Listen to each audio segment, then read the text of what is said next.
Welcome back to CNN's Election Night in America. I want to bring you back up to speed on those competitive House races on which hinges all Democrat and Republican hopes to control the U.S. House. Republicans need to win 21 of the outstanding competitive seats that we have decided are still too early to call. Of those 21, Republicans are leading in 24. They are exceeding what they need to do in order to control the House. Of the Senate seats, of the Democratic seats, Democrats need to win 38 of the outstanding competitive seats, 38 of them, and they're leading in 34 of them.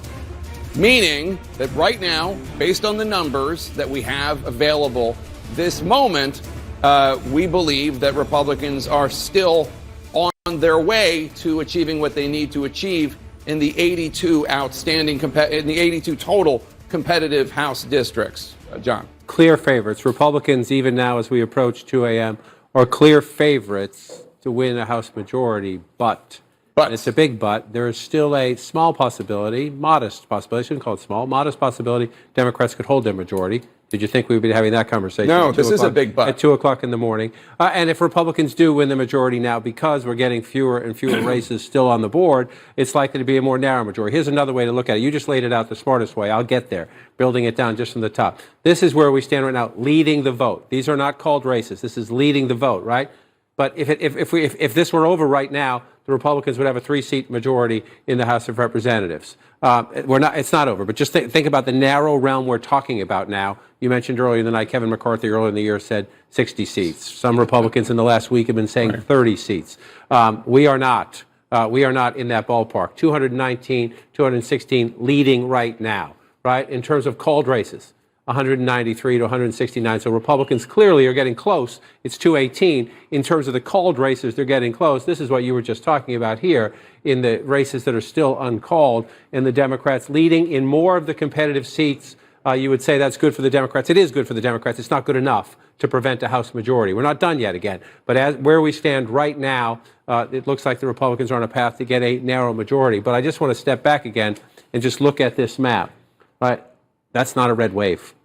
That's nothing like a red wave. Nope. That could end up being enough for Republicans to get a small House majority, maybe a modest House majority, depending on how you define it. But that is a very competitive map in which a lot of Democrats in frontline districts scratched and clawed their ways to victory. That includes, we talked earlier tonight, in the Commonwealth of in Virginia, on one off here, where these races are off the board. Let me come out. That's uncalled. Let me come out of there. And you look. Democrats won 2 of the 3. They won this one here, a more Democratic district. They should have won. But if there were a red wave, that would be red. It is not.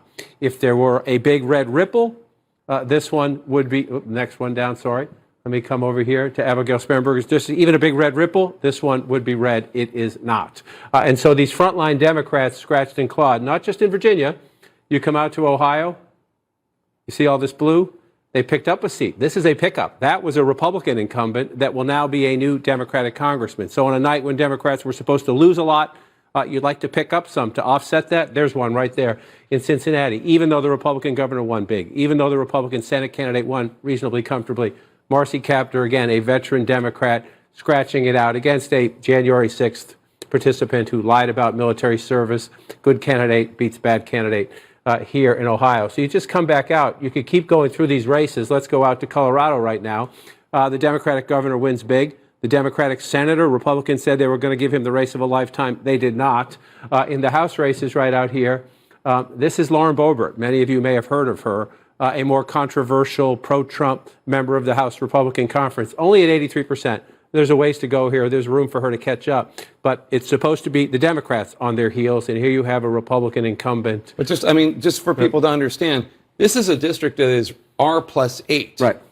R+8, and right now, look, she still might pull it out, but the fact that it's so competitive says there's something going on here that certainly Kevin McCarthy, who, by the way, we expect to come out and speak live at any moment, that certainly Kevin McCarthy did not see coming at all. Right, and so texting with some House Republicans and Republican consultants more who work with the House consultants, and you're looking at this again. Lauren Boebert has time and room with 83% out. She may still pull this out, but the conversation, sarcastic conversation among Republicans right now is if you're going to have a 5 or 6 seat majority, would you rather have 5 and not her, because she's one of the agitators, the Marjorie Taylor Greenes, the Lauren Boeberts, the members of the Freedom Caucus, the people who, if Kevin McCarthy has a very narrow majority, are going to be on the phone with Donald Trump all the time. What do you want us to tell him to do? And so that's the calculation now. McCarthy with a 10, 15, 20-seat majority has a leash, has some room, has some maneuverability.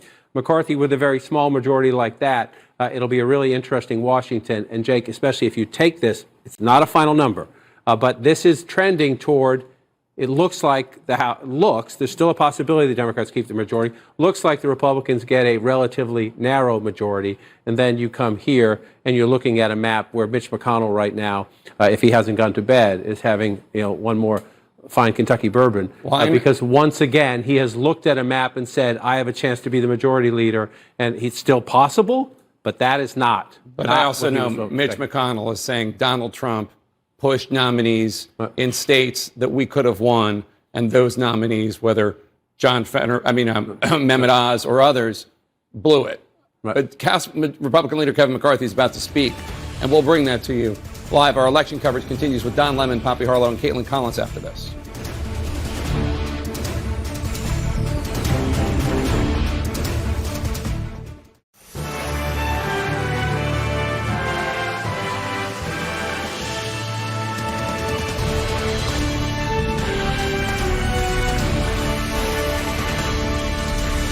Everyone, Don Lemon here. This is CNN's continuing coverage of election night in America. Depending on where you are, it's election morning as well. Right now, control of Congress is up for grabs, and we have nail biters in key races that will determine the balance of power in the Senate and the House.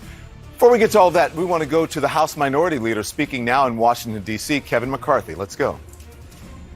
And I want to thank the millions of supporters across this country. 2 years ago, when I became leader, Republicans had less than 200 seats in the House. That cycle, we picked up 14 seats when every single person said that would be impossible. If you believe in freedom, hard work, and the American dream, these results proved that there is a place for you in the Republican Party.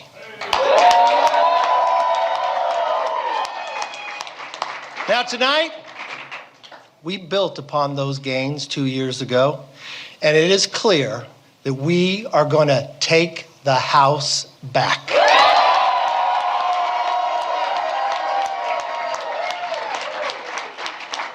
In New York, we defeated the Democrat campaign chairman, Sean Patrick Maloney.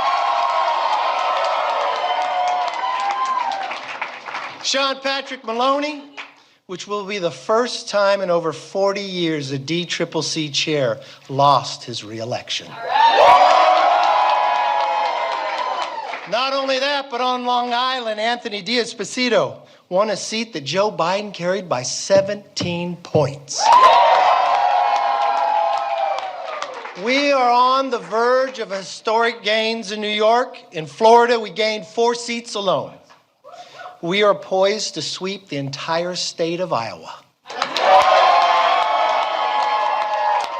And I will tell you, from the southern border of Monica de la Cruz to Virginia Beach, of Jen Kiggins, to Detroit with John James, and to Houston with Wesley Hunt, we are expanding this party.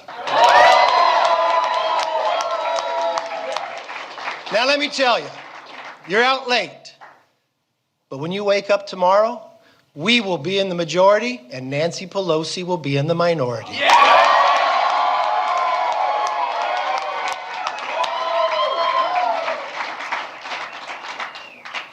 The American people are ready for a majority that will offer a new direction, that will put America back on track. Republicans are ready to deliver it. It's a new direction towards an economy that is strong, where you can fill up your tank, feed your family, where your paychecks grow and not shrink. A new direction towards a nation that is safe, where communities are protected, law enforcement is respected, and criminals are prosecuted. A new direction towards a future that's built on freedom, where children come first and are taught to dream big. And a new direction towards a government that is accountable, where government works for you instead of against you.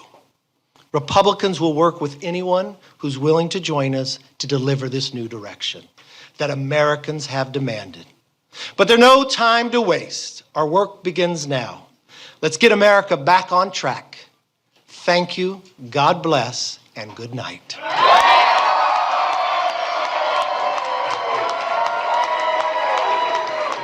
All right, that is House Minority Leader Kevin McCarthy speaking in Washington, D.C., really putting a good face on tonight.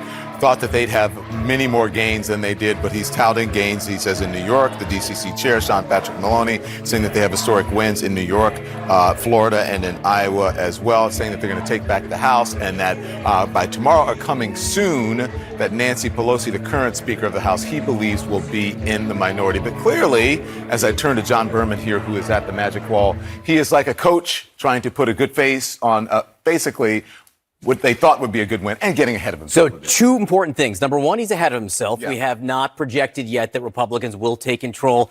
Number two, if they do, and they might, Right. it is by much smaller of a margin than Kevin McCarthy hoped. Let me just show you. This, what you're seeing right here, is where Republicans are currently ahead. You can see, yes, this would give them control of the U.S. House of Representatives, but barely, Don, just by a few seats. This is where the races that we've called. Among the races that we called, they hold a bigger lead.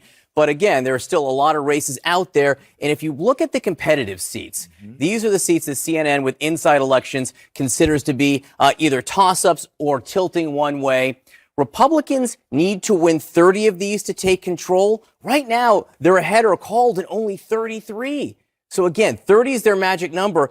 They're at 33, so barely where they need to be. And I want to also just point out a few other things he said where he's ahead of himself. Let's go to New York. He said, for instance, well, first of all, New York, there are 10 competitive seats, right? You can see Republicans do lead in 8 of these seats, Democrats in 2. This would be a very disappointing night for Democrats in the state of New York. 2 years ago, within these boundaries, Democrats would have held 8 of these seats, Republicans just 2. So you can see why Republicans feel good about New York. He particularly pointed out the district held by the Democratic Congressional Campaign Committee Chair Sean Patrick Maloney. He is trailing in his race right now. We have not called this race. There is still a fair amount of vote left to be counted there, including in the most Democratic county in this district, Westchester County, still more than 25% of the vote. He's got a smaller lead there than he should. This is a Democrat plus 27 district right now. He's only leading by a little, but it's possible that he does pick up some votes there. A couple other states I want to point out to you here. Again, why Democrats might feel better about certain things. Let's look at Michigan right now. Again, there are 4 competitive seats here. Democrats lead in 2, Republicans lead in 2. 2 years ago, this would have been 3-1. So let's actually focus in on one of these races that we have been watching.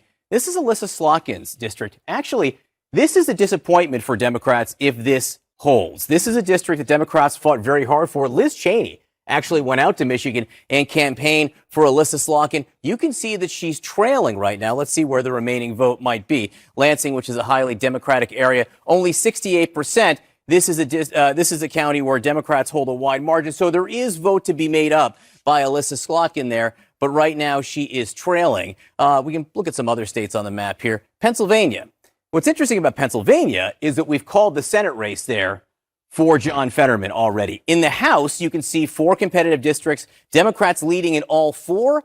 2 years ago, they only would have led in 3. One of these districts right here, we'll look up here, is a district held by an incumbent, Matt Cartwright. This is actually a Republican plus 3 district right now, and Matt Cartwright's holding a lead. So Democrats outperforming in some places that Republicans had hoped to make gains, Don. Yeah, but it's interesting. A lot of the votes are coming from, big areas, big urban areas, right, near the city. So there's a lot of Democratic votes out there. And you are cautioning, it's still early. There are still votes out there. Even though it's 2 a.m, it's still early because a lot of the votes have not been counted, John. We are watching this come in. Again, Republicans have a very narrow lead in the House right now. I was warned that John Berman is going to be my best friend tonight, so John will be my best friend. We'll be buddies tonight throughout the evening and throughout the morning here on CNN. So, John, we just saw just moments ago the House Minority Leader Kevin McCarthy speaking in Washington, D.C. Inside of that room was our very own Manu Raju. He appeared optimistic, but this is not the night they thought they were going to have, Manu.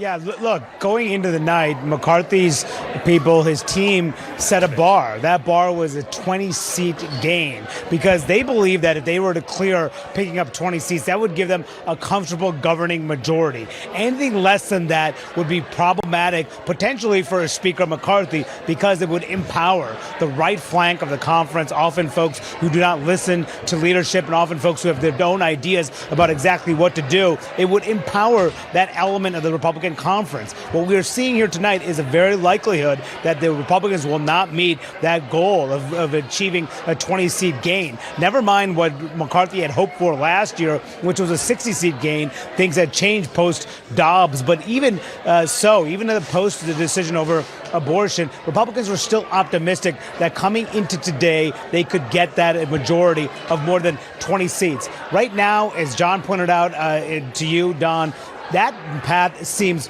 uncertain. If the Republicans do take back the House, and they are still likely to do so, given the amount of territory they're playing in, it could very well be a very narrow majority. So not only could that give problems for McCarthy in trying to pass an agenda, but also trying to just lock down the votes to become Speaker. And that is one of the things he's going to begin tomorrow, Don, is to actually call members, ask for their votes, ensure he has the votes to become Speaker. He almost certainly does have that. But Republicans, even though they may not have the bigger majority as they may ultimately have, they will still have subpoena power and the ability to set the agenda. Yeah, so everybody stand by, fasten your seatbelts, as they say. Manu Raju at Washington at the House Minority Leader's headquarters, where he spoke just moments ago. So let's slow things down for you and get you caught up here. Everything that we are watching this hour here on CNN, ballots are still being counted all over many of the races, just too close to call right now. But now I want to take a look at where we stand. This is the balance of power in the House of Representatives. At this hour, control of the House is still in question. The party with at least 218 seats will be in the majority. There it is up on your screen right there. Republicans leading with about 193 seats. They need to win 21 of the competitive seats to gain control. Democrats on the defense with 170 seats at this hour. Now the balance of power in the U.S. Senate. Over on the Senate side, the chamber still hangs in the balance. Okay, so let's look at the Senate seats here. Republicans still hoping to gain control. At this moment, all eyes are on 3 Senate races: Wisconsin, Nevada, Georgia. There are still no projections in these states.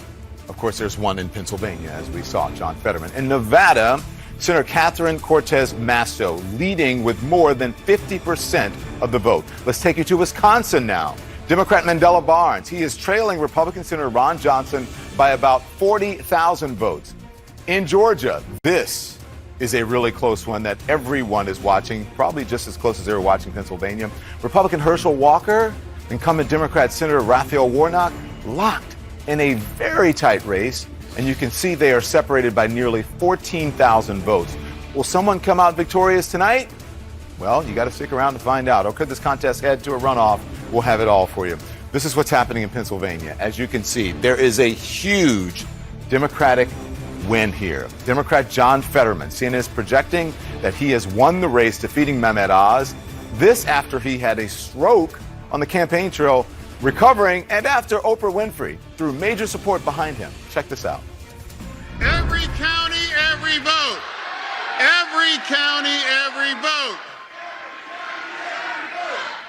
And that's exactly what happened. We jammed them up. We held the line. I never expected that we were going to turn these red counties blue, but we did what we needed to do, and we had that conversation across every one of those counties.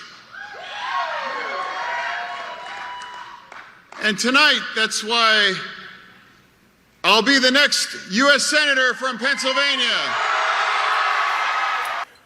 Back now with John Berman. John, we've taken you around the United States, and you're going to give us some of that. And also, let's talk about what's happening in Georgia in just a bit. You saw Pennsylvania there. Yeah. Big win for Democrats. Let's talk about what this all means for the U.S. Senate. Yeah. The number you're seeing on the screen now is where Democrats are currently ahead. In terms of the races that have already been called, they hold 48 seats. Republicans hold 47. The remaining seats that we're watching very closely, Nevada, Arizona, Wisconsin, and Georgia. Let me just quickly take you through all these states to see where we are right now. In Nevada, we only have 62% in. Catherine Cortez Masto, the incumbent Democrat there, is holding on to a small lead, but we need to wait for more vote to come in. In Arizona, the incumbent Mark Kelly is holding a lead there. It looks big, but again, this is largely the early vote that's come in so far. We know that in the presidential race 2 years ago, Donald Trump actually narrowed that lead as the days went on. Joe Biden ultimately did win, but we're going to wait and see for more votes. For voting of the day, the Republicans usually have the advantage. They have same-day voting. They tend to have an advantage. Yeah. That's usually the early vote that we've seen at this point in Arizona. In Wisconsin right now, the incumbent Ron Johnson is up on Mandela Barnes. Wow. We have not projected a winner in this race. But let me finish here on Georgia and stay here for a little bit. The key number you need to look at now, Raphael Warnock, the incumbent Democrat, is leading but he is underneath the key number of 50%. If neither of these candidates gets to 50%, there will be a runoff in Georgia in December. And right now, they're closer to each other than they are to 50. But John, it's 50. It's not 50 plus. It's 50. It's 50 plus one vote. Plus one vote. Yes. So sorry, I left out that one vote. Yes, but it's 50 plus one. So he's got to really pad that lead if he's going to avoid a runoff. Let me take a look. Can you consider him He's a third candidate in the race. He's got 2% of the vote. If he were not there, you can imagine someone would be over 50. He didn't really play a major role in the campaign in general, other than to be that 2% this morning that may be causing this to go to a runoff. Where is the vote? Okay, 96% reporting. So it doesn't feel like there's a lot left. But of that 4%, right, of that tiny little bit that's remaining, the bigger the circle, the more vote that's out there. The bigger the blue, the more vote that we think is out there. You can see there are bigger, bluer circles left here. There are more red circles, right? But the blue ones are bigger. And let me just circle this here so you remember where that is. And I'll take this down. And then you're left here primarily around the Atlanta area, where we know there's a lot of Democratic vote. Fulton County, Raphael Warnock's got a huge lead, almost 50 points, 95% in. Doesn't feel like there's a lot left, but it could add up. Cobb County, there's actually only 88% in. Again, Raphael Warnock leads by 16 points. He's outperforming what Joe Biden did in that county. Biden won by 14. Warnock is up by about 15, a little bit more. He's outperforming there. Still a little bit of vote there. Let's go to DeKalb, also a very important county. 91% in. A lot, but there's still some vote to come in there. This is a district. He's up by, 70? Yeah. 70% also. Outperforming Joe Biden. Biden won this district by 67. So you can see here in Georgia, Raphael Warnock might be able to expand his lead a little bit. Can he get to 50? That might be a little bit harder. So this could go into overtime. And depending on what happens, right? Depending on what happens in these other races, if Wisconsin goes red, all of a sudden this number for Republican gets to 48. If Republicans manage to win Nevada, for instance, they get to 49, and then all of a sudden, Georgia, it could all come down to the runoff. Yeah. Democrats would need to win that runoff, Don, in December in order to maintain control of the Senate. We may not know until sort of the first of the year. We may not know until December. This isn't just days. This is weeks before we will know. Okay, thank you very much. We appreciate that, John Berman. We'll get back to John in just a little bit. So that's where the outstanding votes. Let's go inside of the votes, the outstanding votes, especially in Georgia. Victor Blackwell is at the voter desk with more information. Hi, Victor. All right, let's pick up where you just left off with John, that question about if there will be a runoff December 6th in the Senate race. We're just getting this in from Gabe Sterling. He runs the operations day-to-day for the Secretary of State's office there in Georgia, tweeted while you were speaking with John Berman, while county officials are still doing their detailed work on counting the votes, we feel it is safe to say there will be a runoff for the U.S. Senate here in Georgia, slated for December 6th. That's a prediction from Gabe Sterling, looking at the numbers there coming in from across the state. Now, let's look at what's still out there. 154 of the 159 counties there in Georgia have completed their counts. If we're looking at a precinct number of the total 2,723 precincts, we've got 2,711 that are complete. So we've got the numbers there. As we look at turnout overall for this, we've got nearly 4 million. Exactly, I'm updating the website from the Secretary of State's office while we're talking here. 3,922,847 ballots cast. Turnout about 56.4%. If we look at the pre-election number of how many votes were cast before Election Day, that 2.5 million, that means that almost 65% of the votes overall were cast before Election Day. As it relates to any questions of voter integrity questions or issues with the count, things are moving very smoothly there. But the headline here, the prediction from the Secretary of State's office, Don, is that there will be this runoff December 6th for that Senate race. Looks a lot like it did after the 2020 election. Yeah, Don? and that is, at this point, Victor, that is a prediction. We have not called that for sure. That is just a prediction. Thank you, Victor Blackwell. We'll get back to Victor in just a moment. He's standing by with news all over the country. We have reporters, correspondents standing by all over the country, including CNN's Nadia Romero standing by in Georgia. Nadia, hello to you. What are the campaigns saying at this hour? Well, Don, both campaigns, Warnock's and Walker's, are very optimistic about their chances and likely seeing that this could go to a runoff election here in the state of Georgia. Still, though, too close to call right now, and that's to be expected if we look at our recent poll numbers leading up to Election Day. But if we remember back to when the Republican Party first gave the nod to Herschel Walker, many people questioned if he stood a fighting chance. But we saw that gap between the two start to narrow bit by bit as the months went on. Partly probably because of some of the spending that was done. If you look at the top spending in those Senate races, the Georgia race at number 2, only second behind the Pennsylvania Senate race. And then there were scandals after scandal after scandal in this race that really muddled up that campaign trail.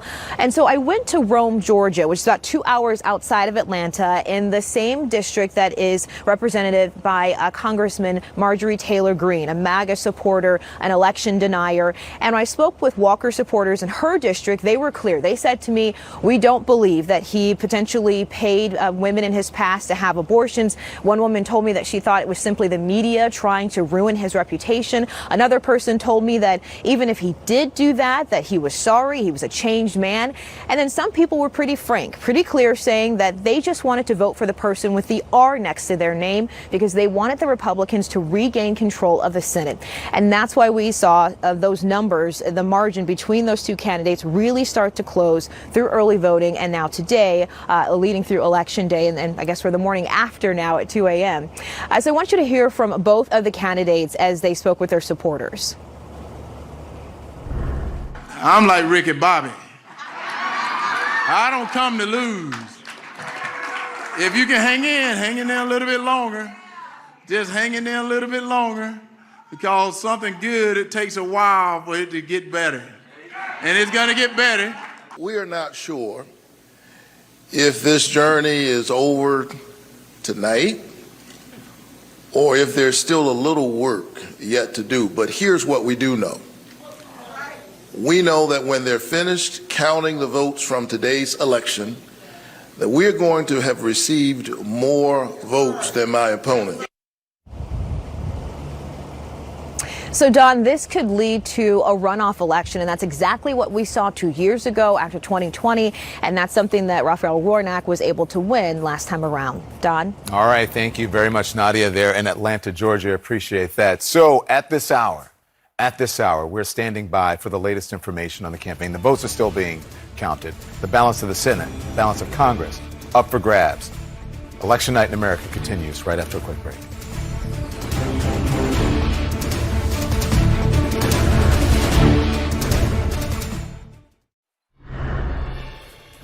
Hello, everyone. Don Lemon here. It is election night in America, and we have got you covered here. We're going to start with 2 key race alerts.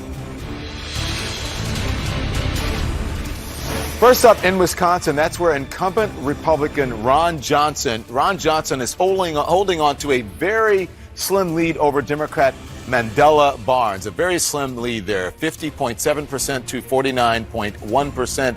Mandela Barnes with 49.1%, Ron Johnson with 50.7%. Let's take it to Nevada that you see right here as well. Catherine Cortez Masto with 50.9%, Adam Laxalt 46.3%. Those are in the Senate races in Wisconsin and Nevada. 62% of the votes have been counted. So let's go over to Mr. John Berman here at the Magic Wall. So, John, take us inside of this battle for the Senate where we are. So it's really interesting. Victor, our friend Victor, who's sitting generally not far from us, just told us that Gabe Sterling, who works in the Secretary of State's office in Georgia, told us that this will be a runoff race, that Georgia will not be decided. The 4 races you see on yellow on the map right now are the races that we have not called in the U.S. Senate. Remember, Democrats need to get to 50 to maintain control because Kamala Harris, the vice president, will break a tie. Republicans need to get to 51 if they want to control. So let's see what happens if things go a certain way here. All right, we can play a little game. In Wisconsin, you just showed Ron Johnson leading there. That gets Republicans to 49. You have 3 races left here. In Nevada, you just had the Democratic incumbent, Catherine Cortez Masto, ahead, but let's say that the Republicans are able to win this, okay? That gets them to 50, right? Arizona then becomes crucial. If it goes Democratic, then this runoff right here determines whether or not Democrats maintain control. If Republicans were to win this, that would mean the runoff wouldn't matter. If Democrats were to control or win both in Arizona and Nevada, it means the runoff would not matter in terms of control. So we just don't know yet whether or not the Georgia runoff will determine control of the Senate, but it very much could, depending on which way these states go. Okay, these states that are outstanding, but Georgia, you've taken us here. Where are the outstanding votes in these two very crucial states? Get back here. It's going to take a second to reload this map here. We'll go out and we'll take a look at Arizona right now. You see 56% reporting. The most important county by far is Maricopa County. It makes up 61% of the population. You see only 56% of the vote in. This is actually a pretty tight county. Joe Biden won this district by 2.2%. You can see Mark Kelly, the Democrat, has a big lead here. But again, it's which vote has been counted so far that matters the most, and we don't have clear visibility on that just yet. It's very important. 56%. It's not nearly enough to know. Nevada, you have 63% in. The county that matters most in Nevada is Clark County, which makes up 73% of the vote. It is by far the biggest county. Right now, Catherine Cortez Masto has a lead of, say, 7 or 8 points there. This is a 9-point Democratic district for Joe Biden. So she's actually underperforming Joe Biden here. 74% of the vote in. But you can see in these other counties, there are counties where we have virtually nothing in. Now, look, this is not a big county. I can show you 2 years ago in the presidential race. You're dealing with, 25,000 votes, but those votes add up. When you start getting up these huge leads, this is a Republican plus 40 district in this county. We have no votes in Eureka County. This is a Republican plus 77 district. Lander, Republican plus 61. Now, again, they're not giant counties, but those numbers can add up. The swing county typically in Nevada is Washoe County. We only have 43% of the vote here. Catherine Cortez Masto has a slim lead there. Again, Joe Biden led there by more than 4 points. She's up by 3.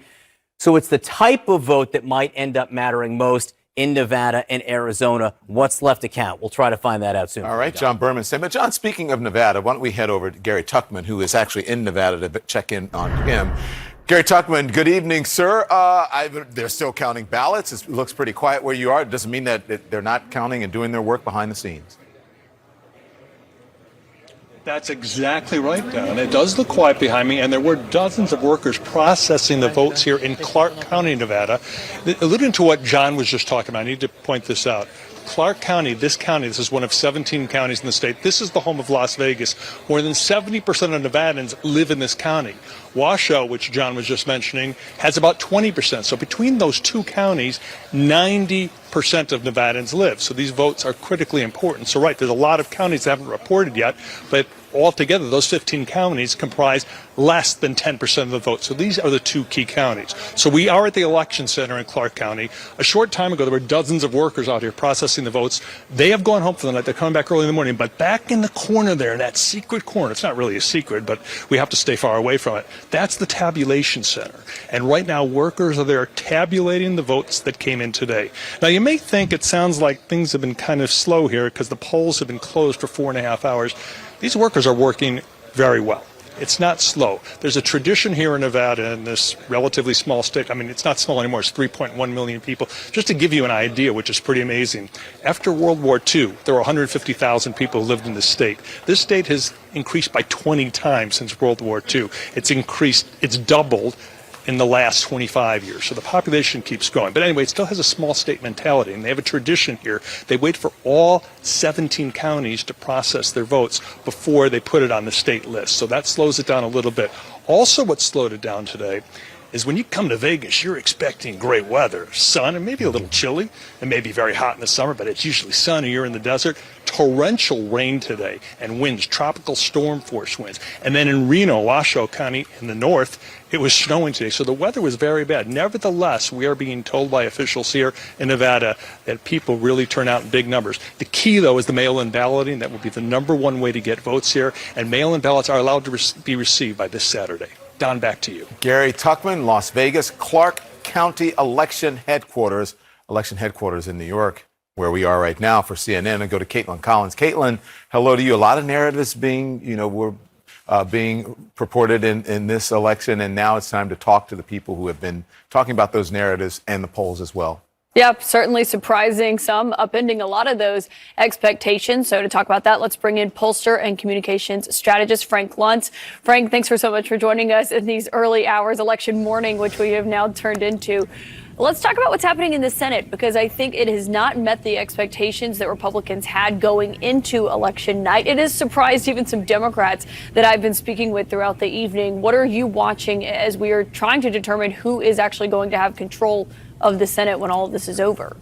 The question is whether the candidates on both sides of the aisle were the best candidates that could have been nominated, could have been chosen. And I think that you're going to see within the next 24 hours a real examination. What happened in Arizona? What happened in New Hampshire? What happened in a number of these states where Republicans had tremendous opportunities and they did not follow through on them.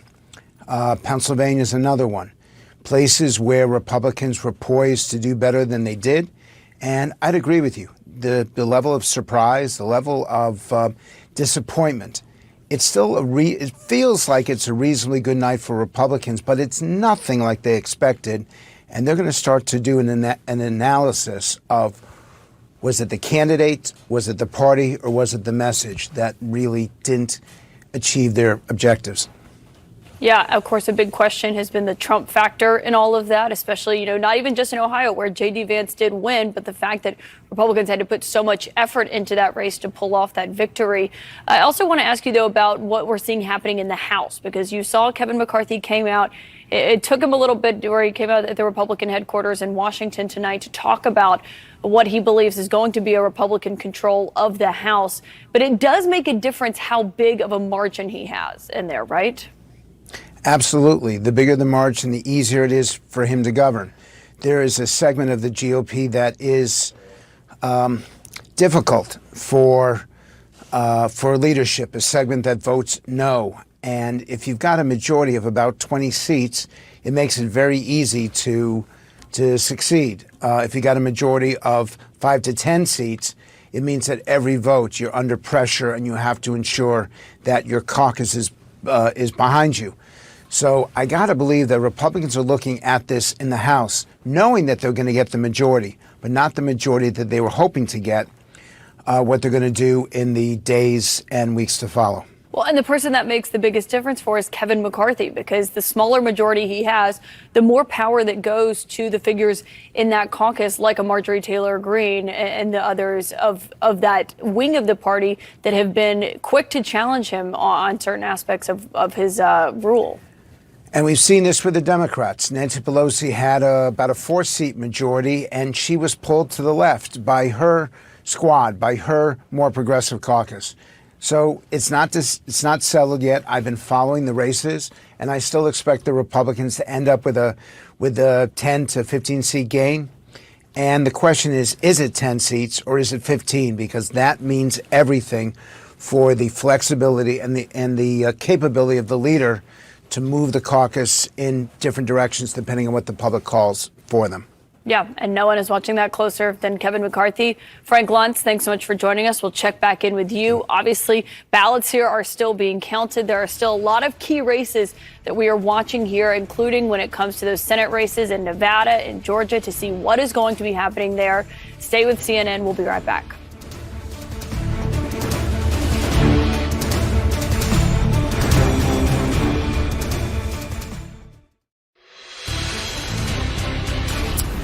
I'm Don Lemon. We're back now with election night in America, and now time for a key race alert.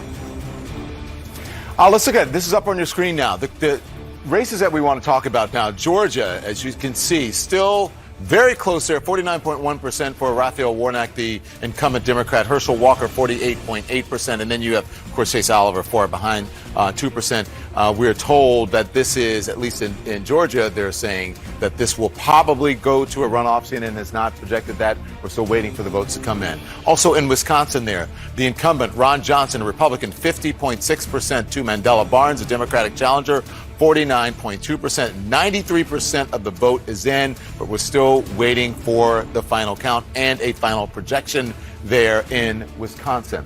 Okay, now let's move on to Nevada. We're going to get to Nevada. The incumbent, Democrat Catherine Cortez Masto, 50.1%. Adam Laxalt, the Republican challenger, 47.6%. There is still a long way to go, 47%, I should say. Still a long ways to go here with just 65% of the estimated vote in. So those are the projections now. I want to head over to Harry Enton, who is at the voter desk here. Harry, here's my question. I don't want to say Democrats are doing well. They're doing better than expected. Not a bad night for them, but it's got to be a sigh of relief here. I think it is a sigh of relief, and I think essentially what happened was, you look at our exit poll and you say, okay, the vast majority of voters, the clear majority of voters disapprove of the job that Joe Biden was doing. That was true in the pre-election polls, and that was true in our exit poll as well. But the question is, look at those voters who said that they somewhat disapproved of the job that Joe Biden was doing. And look at how they voted for Congress. They were a small group, but they're an important group. And you see that Democrats actually had a slight advantage with them, Don. They're just 10%, somewhat disapprove, and that made a difference, you believe? That made the big difference, because if the idea was if you put that somewhat disapprove together with the completely disapprove, strongly disapprove, then that got you to majority. But it turns out that 10%, they actually chose Democratic candidates instead of Republican candidates in their House vote. But I don't think it's just about Joe Biden, right? It's also about the important issues. And going into this election, everyone was saying it's inflation, and it's inflation. And yes, inflation was number one, but abortion was considerably higher in our exit polls, at least as the most important issue, than I think a lot of the pre-election polls had. And look at the folks who said that abortion was, in fact, 25%. Correct. Look at those voters. How did they vote? They voted overwhelmingly for Democratic candidates, overwhelmingly by a 40-plus point margin. And when you look at those who said inflation was the number one issue, they too said by an overwhelming margin that they, in fact, were going to go for Republican candidates instead. But those two groups kind of canceled out. So, yes, inflation was such a big issue, but abortion kind of canceled it out. If you look at what's up on your screen now for inflation, Republicans, 71%, the most important issue to their vote. Yeah. If you look at it, it's 71%, but that 71% was canceled out by inflation, by the abortion issue, in which a similar percentage voted for Democratic candidates. So those two issues really canceled out, according to our exit poll, which was not what we were seeing in the pre-election polls, where inflation was the runaway most important issue. Look, they're still counting the votes all over, but I got to tell you that Georgia, Wisconsin, Nevada, they're still very close. Arizona, we're still waiting for the results to come in there. They're still counting the votes, and we still have much more to go. We're going to be back in just a moment here. Election night in America continues right after a quick break.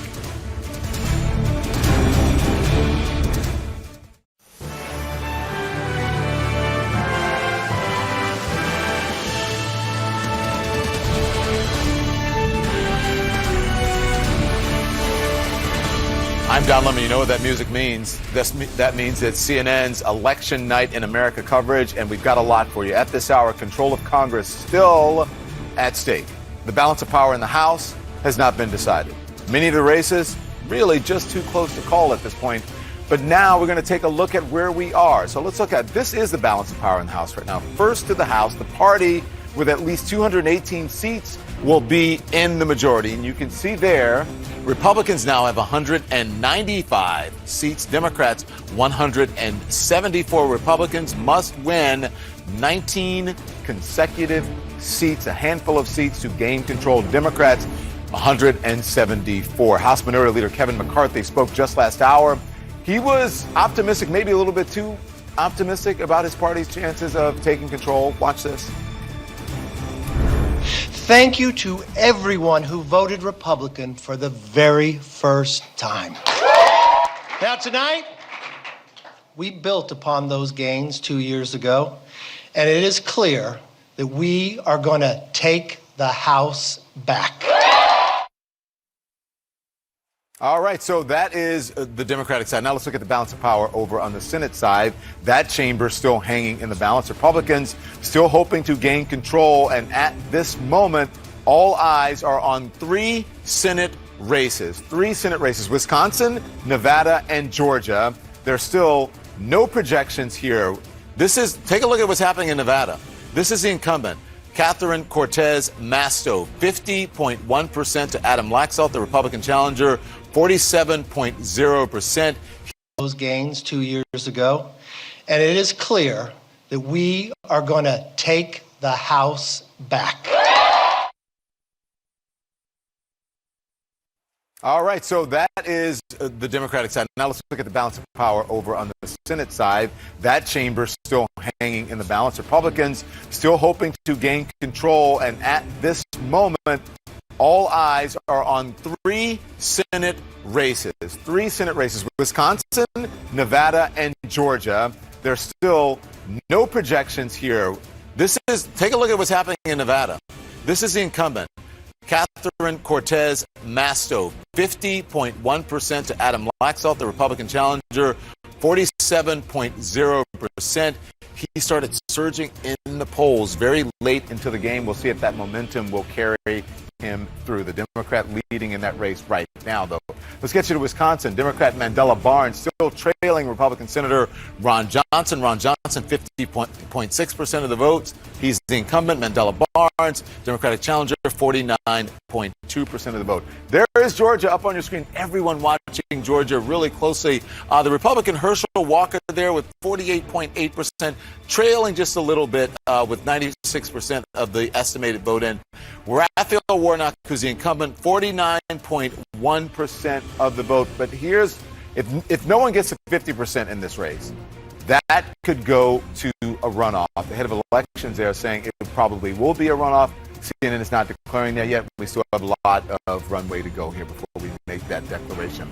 Let's go on to Pennsylvania now. A huge night for the Democrat there. John Fetterman is the projected winner for the Senate race in Pennsylvania, defeating the TV doctor Mehmet Oz. Standing by right now, our very own doctor of the magic wall here, and that is none other than Mr. John Berman. John, where are we when it comes to I just wanted to leave this up here in the U.S. House. You can see where Republicans are currently ahead. These aren't all the races that have been called, just where they're ahead. You can see they would get the majority, but barely, Don, like by 2 seats. Wow. That's nothing compared to what Republicans were hoping for tonight. They're on path to get the majority again, but barely. And when you think about the competitive races here, we think there are about 82 competitive races. Democrats are leading in 49, Republicans in 33.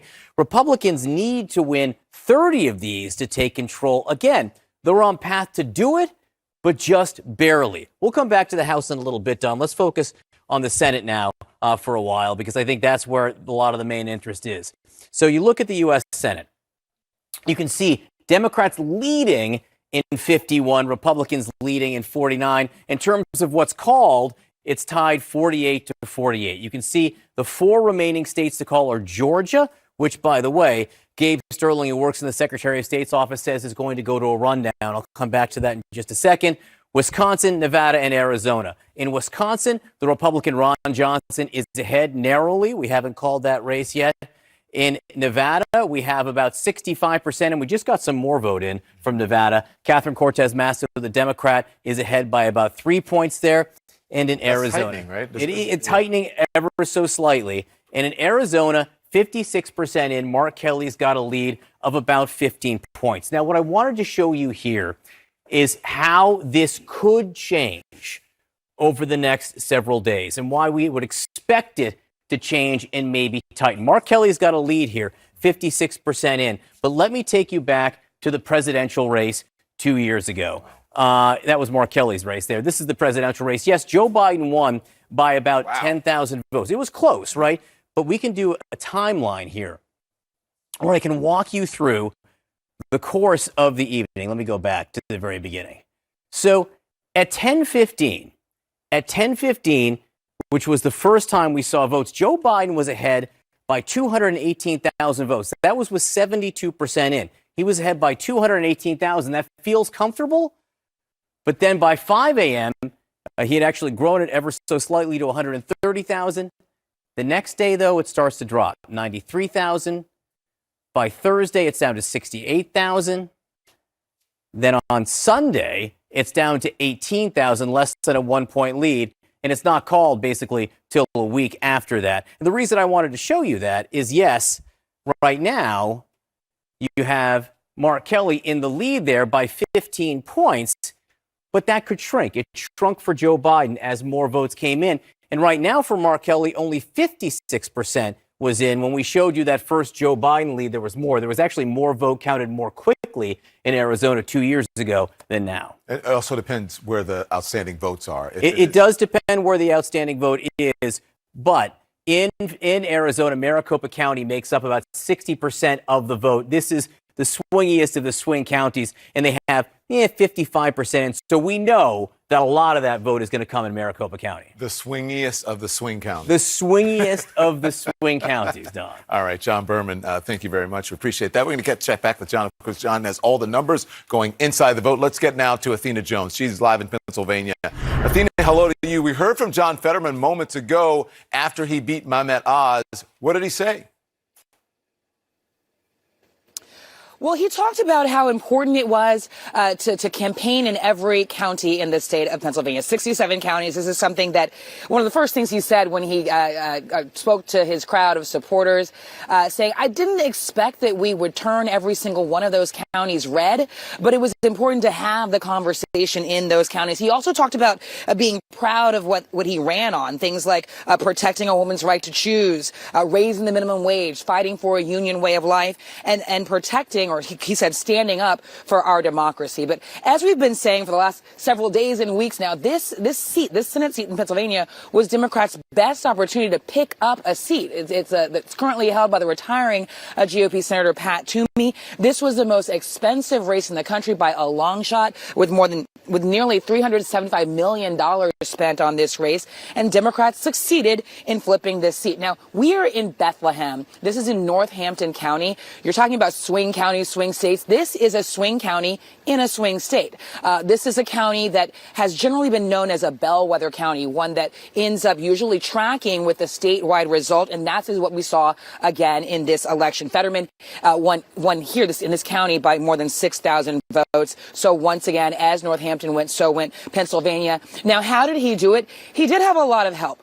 He had big help from big names like President Joe Biden, who was here campaigning for him, as well as former President Barack Obama, Vice President Kamala Harris, and that big endorsement from Oprah Winfrey over the weekend. And in fact, we just learned a few minutes ago that President Biden has sent Fetterman a congratulatory text this morning, one of his many congratulatory calls.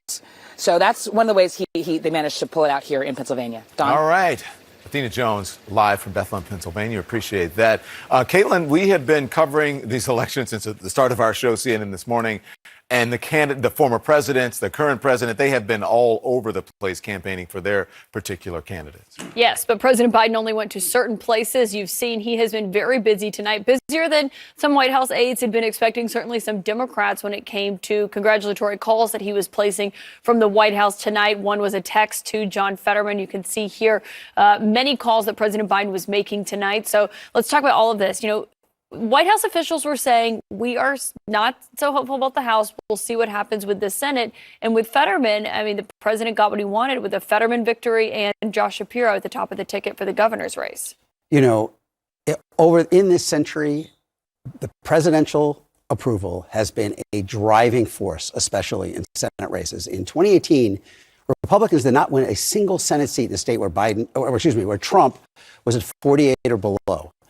In 2010, Democrats lost 13 of 15 in states where Obama was at 47 or below. Tonight, it is possible that Democrats are going to win a bunch of states where Biden's rating was equivocal or not really so good. I mean, in Pennsylvania, I think it was 46. Arizona, Georgia, Nevada, all down in the low in the 40% range.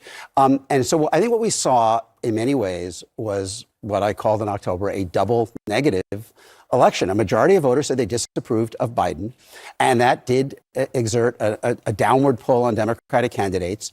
But the impact of that was bounded by the fact that a majority of voters, a bigger number of voters, were unfavorable toward Trump. And that allowed Democrats to hold together more of the anti-Trump coalition from 18 and 20 than you would have expected from the attitudes about Biden and the economy, and certainly allowed them to dodge the worst and maybe even get a surprisingly good outcome. Yeah, and Fetterman is running above Biden in 2020 in Pennsylvania in the race, and how we saw it tonight before it was actually calls for him. I think in the end, Pennsylvania voters just liked Fetterman, right? I mean, there were so much doomsday predictions after his debate. He stumbled in the debate. He had some health problems because of the stroke. But in the end, he was always leading in most of the polls. You had President Obama, former President Obama, go in and campaign for him. That was one of the states that Biden could go to as well because he's a Scranton kid. And so in the end, it ended up all working out for Democrats. And listen, Democrats were sort of cautiously optimistic going into tonight. They are gleeful now tonight, given that I think they expected to have lost the House by now, that it would be much more definitive that the House was gone. It's not quite clear. And then what we're seeing so far from some of these races out west, Nevada, Cortez Masto looks stronger, I think, than a lot of people. And she's the most endangered incumbent Democratic senator right now. With all the individual aspects of any one of these candidates, I think that the core story is that even despite 75% saying the economy is only fair or poor, 55% disapproving of Biden, the core anti-Trump coalition of 18 and 20 held together more than people expected. I mean, Democrats won women. They won young people. They split college-educated whites and won them in the key states. And especially the erosion among non-white voters didn't happen. Was not nearly as big as Republicans anticipated. I mean, Democrats still won. There was a lot of talk before the election that they were going to see. I think the phrase from Axios was a political realignment in real time among non-college, non-white voters. Democrats won 2/3 of them in the national exit poll, and more than that in many of the key states. So yes, there was erosion around the edges of this coalition, which you would expect with 9% inflation. But the story was more of the Democratic coalition held together, and that allowed them to cut their losses in a year when the basic structural views about Biden and the economy would have predicted blowout. Well, and so much has had to do with also Mehmet Oz being the candidate for Republicans. I've gotten a number of expletive-laced texts from Republicans who believe Dave McCormick would have been able to beat. Why wasn't McCormick the nominee? Because of Donald Trump. Trump, of course, that race, that was a margin of about 900 votes. I do wonder one thing, the White House will be listening to this closely, is does this change the conversation that had been happening conventionally around Democrats about whether or not Biden should run in 2024? Listen, I think if you're Biden, you're sort of overperforming. And listen, if it looks like Donald Trump is going to win, I think the conventional wisdom is that Biden is still the strongest candidate against Donald Trump. It looks like he's probably going to announce next week. There's a question for Republicans here for Donald Trump, too. I mean, there were 5 states that made Joe Biden president, 5 states that flipped from Trump 16 to Biden in 20. It is possible that the Donald Trump chosen nominees in all 5 states are going to lose. They lost in Wisconsin. They lost in Pennsylvania. They lost in Michigan. Walker is not certain in Georgia, and it's possible they will lose both of those seats, the governor and the senator in Arizona. A normal political party would look at that and say, maybe this isn't the formula to get us back to those states that decided the president. Do any Republicans get up, if that's the outcome, and say, Donald Trump led us down the wrong path? Well, I think you're going to hear them say, look at Ron DeSantis down in Florida, who absolutely crushed it, did quite well among all the groups that typically vote for Democrats. So we'll see. So far, Republicans have not been able to quit Donald Trump, despite what happened in 2020, despite what happened tonight. So we'll see. He's got the primary voters, clearly not the general election voters. We will keep watching all of these races very closely. Don, of course, we're still waiting to see what happens in Georgia, what happens in Nevada, and also what's happening in that Arizona governor's race. Right on. Very interesting conversation with you guys over there. So I've got Victor Blackwell here with me. He's at the voter desk. He's following news or information from around the country. But you have some news on Arizona right now. What do you have, Victor? Yeah, specifically Maricopa County, where, of course, the largest tranche of voters are in that state. We're expecting a batch of votes to come in at the top of the hour, 4 a.m. Eastern. Of course, we've learned, though, from state officials and officials in Maricopa County specifically, that they're not expecting to complete the count of all the votes until Friday. So this will stretch over several days. But we know that there was this problem earlier in the day that actually went to a judge to have to figure out what to happen in that case. There were some printing issues with tabulation centers. It affected about 60 out of the 223 voting sites. Republicans asked for voting to be extended beyond the 7 p.m. local to 10 p.m. A judge determined that there was no evidence that any voter who wanted to come and vote was denied the opportunity, or that this would have any major impact on the integrity of the vote, so denied that request. But what we know is, as we're looking at this very crucial race for the Senate and for the governor's office, that we are expecting votes to come in at the top of the hour. Kari Lake, the Republican nominee for governor in Arizona, she, in a speech, said that made some connection between her debunked claims about a stolen election in 2020 and linked it to the mistakes, the problems that happened today. Of course, there's no evidence that any of this was nefarious at all. And she tweeted just a couple of moments ago something that seems benign here. She says the party's not stopping until the last legal vote is counted. But earlier in this evening, we did hear her try to make that connection between her lies throughout the season and the problem that happened that was corrected earlier today in Arizona. Yeah, they always say the last legal vote to be counted, but they have to remember a judge legally said that there was no issue when it comes in, did not keep the polls open, and there were no issues with the voting. Thank you very much for that. John Berman, so take us inside what's happening in Arizona as you have this of Mark Kelly and Blake Masters. So Victor was just talking about the state of Arizona overall. We know that 56% of the vote has reported right now, and Mark Kelly, the incumbent Democrat, has a lead of about 15 points.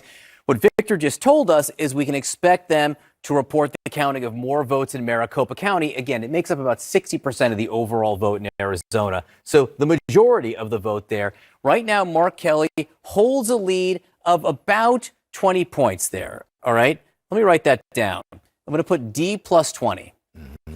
D plus 20 in Maricopa County with 56% in, which mirrors the state. I want to take you back 2 years and show you where that lead was roughly about now for Joe Biden at this time. That's why I'm going to leave that up there. So let's go back to the presidential race, and we'll hit the clock right here. And I'll take you back to roughly 5 a.m. Wednesday. No, let's go to 10:15 p.m., so a little bit earlier. That was with 77% reporting. Joe Biden only led in Maricopa County with 77% in by 10 points. Right now, with 56% in, Mark Kelly's got a 20-point lead. Wow. So let's wait and see how much vote from Maricopa County comes in. If you get a higher percentage of a vote and Mark Kelly has still got a lead, maybe not 20, but still more than Joe Biden at 10, that might bode well for Mark Kelly as the night goes on. See what I mean? I'm trying to show you how this could develop as the night goes on there. So that's one thing to look for. We're waiting for that vote in Maricopa County. Let me just quickly show you Wisconsin, because we did get some more vote in Wisconsin as well. Let me put up the... Oh, I have to get out of this. Let me put up the Senate race there now. In Wisconsin, you see Ron Johnson's got a lead of 1.4%, 93%, and we have not called this race. Why? There's still some vote to be counted in Milwaukee. Just 79% of the vote counted in Milwaukee. Mandela Barnes has got a lead there of almost 40 points, which is just about where Joe Biden was. Unclear whether there's enough votes left in Milwaukee for him. Yeah, it's hard to tell whether there's enough vote for him there to close that gap. 38,000 votes right now, the lead for Ron Johnson here. But that's where the vote still remains. So Mandela Barnes could tighten. I'm not sure whether he can tighten enough. And in Georgia, which we haven't talked about in a while, we haven't called this race. But what we have heard from the Secretary of State's office is that it is likely to go to a runoff. Raphael Warnock is in the lead, but he's only got 49.1% of the vote. The key number here is 50. If no one gets to 50 plus 1, as you pointed out, 50% plus 1, it goes to a runoff. That runoff would be on December 6th. Right now, according to the Secretary of State's office, that's where this is headed, even though Raphael Warnock holds the lead and could expand this lead, but maybe not get to 50%. You got about 5% left in Fulton County, which is heavily Democratic. Cobb County, which leans Democratic, 88%.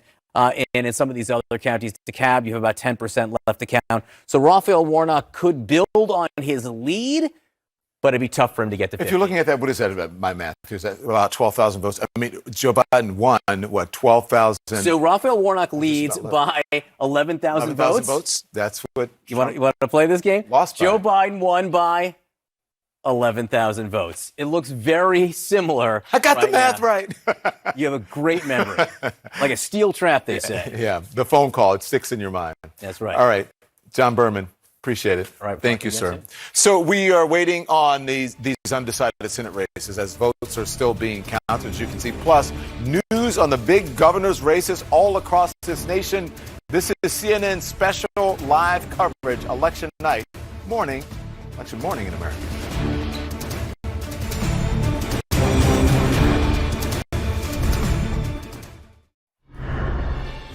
Hello, everyone. Don Lemon here. This is continuing coverage of CNN's election night in America, and we have a CNN projection. So here we go. Democrat Josh Green will be Hawaii's next governor. He is a projected winner. He's going to hold as a Democrat there. That is a hold for Democrats in Hawaii. In the meantime, Democrats managing to outperform in some races for governor all across the country. First up, you can see Michigan there with Democratic Governor Gretchen Whitmer winning her re-election bid against Trump-endorsed Republican Tudor Dixon. Democrats have flipped 2 gubernatorial seats so far, one in Massachusetts with a historic win by Maura Healey.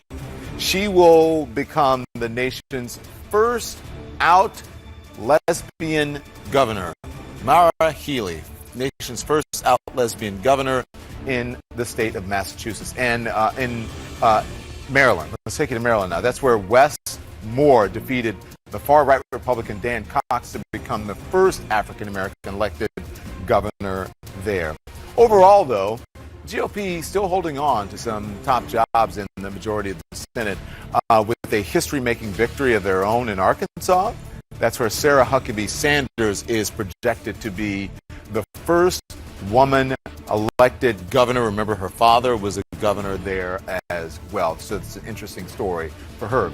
Republicans also winning a few other big races. Florida's Ron DeSantis, Georgia's Brian Kemp, Greg Abbott in Texas, all defeating their Democratic challengers. The wall all red there except for the surrounding blue framing. So there you go. CNN's John Berman. I'm walk over to the magic wall. So here we go. Can we talk about Arizona? Let's talk about Arizona. Katie Hobbs is the Secretary of State there, and Carrie Lake is this election-denying Republican who has the support of Donald Trump there. Media-hating. Former anchor. Republican, former television anchor. Not that there's anything wrong with being a television anchor, Don. So she's trailing Katie Hobbs, the Secretary of State, by almost 11 points. But one thing I do want to point out there, again, just 56% in. We've been talking about the Arizona Senate race. She's outperforming the Senate candidate, Blake Masters, who was 41.4%. Let me just put that up again. She's at 44.7%. She's running about 3 points better. She's about 3 points better. And that could be the difference in this state, which has been decided by very close margins in the past. When you're talking about, for instance, the Senate race there 2 years ago, Mark Kelly won just by 3 points when he ran 2 years ago as Martha McSally. So if you extrapolate that out to the governor's race this year, that 3 point difference for Kari Lake that she's running ahead of Blake Masters, that could be decisive. We're going to have to wait and watch how she does there. Can I ask you something? Yeah. Is she outperforming Trump? She is, well, no, not yet, because Trump, you'll remember, Trump in this state 2 years ago got 49%, but that was with 99%. And the problem right now, where we are in Arizona, at this point in the night, it's just impossible for us to tell where she is, relatively speaking. The other governor's race that I think is interesting, that tells an important story tonight, is in New York. Now, we have called this race for the Democrat Kathy Hochul, but look how close it is right now. That's, that's about a 6 point margin in a state that Joe Biden won 2 years ago by, you can see 23 points. It's a 23-point Biden state. And right now, the Democratic gubernatorial candidate is about 6 points ahead. And even though the Democrats will maintain the governor's mansion, it may have had an impact on the House races. We're watching the House races in New York very closely. I can put the competitive seat filter in here, and you can see of the 10 competitive seats in New York State, Republicans lead in 8 of them, Democrats in 2. You go back to 2020, it was 8 Democratic, 2 Republicans. So Republicans may be on track to flip a number of seats. It's a 6 point seat swing in the state of New York alone. And if I take this off right now, you talk about that 6 seat swing, that's the margin, right? Yeah. You give those 6 seats to the Democrats and they would be on track to maintain control of the U.S. House of Representatives. So what's happening in New York could be decisive in terms of the House, and it might be the governor's race that's driving that, even with the Republicans losing. Can you look at Suffolk County and to see what's happening there? Why do you care so much about Suffolk County? Because I live in Suffolk County, but also because of Lee Zeldin. Lee Zeldin was the congressman in Suffolk County. This is Suffolk County, right? And this is a seat that's actually about tied between Democrats and Republicans 2 years ago. He's got a huge lead there. He's got a huge lead in Suffolk County. I'll go back to the presidential race so you can see that right there. And you can see Donald Trump and Joe Biden were tied neck and neck. And in the governor's race right now, Lee Zeldin way ahead of Kathy Hochul there. You notice I'm noticing here? What are you noticing? There's a cup of coffee here because John Berman is the man of the hour. He's going to be. Cheers. Cheers. Bottoms up. John Berman, thank you very much. Look, we're getting new projections and the votes are still being counted. And these undecided Senate races, the control of Congress still up for grabs. This is election night / morning in America.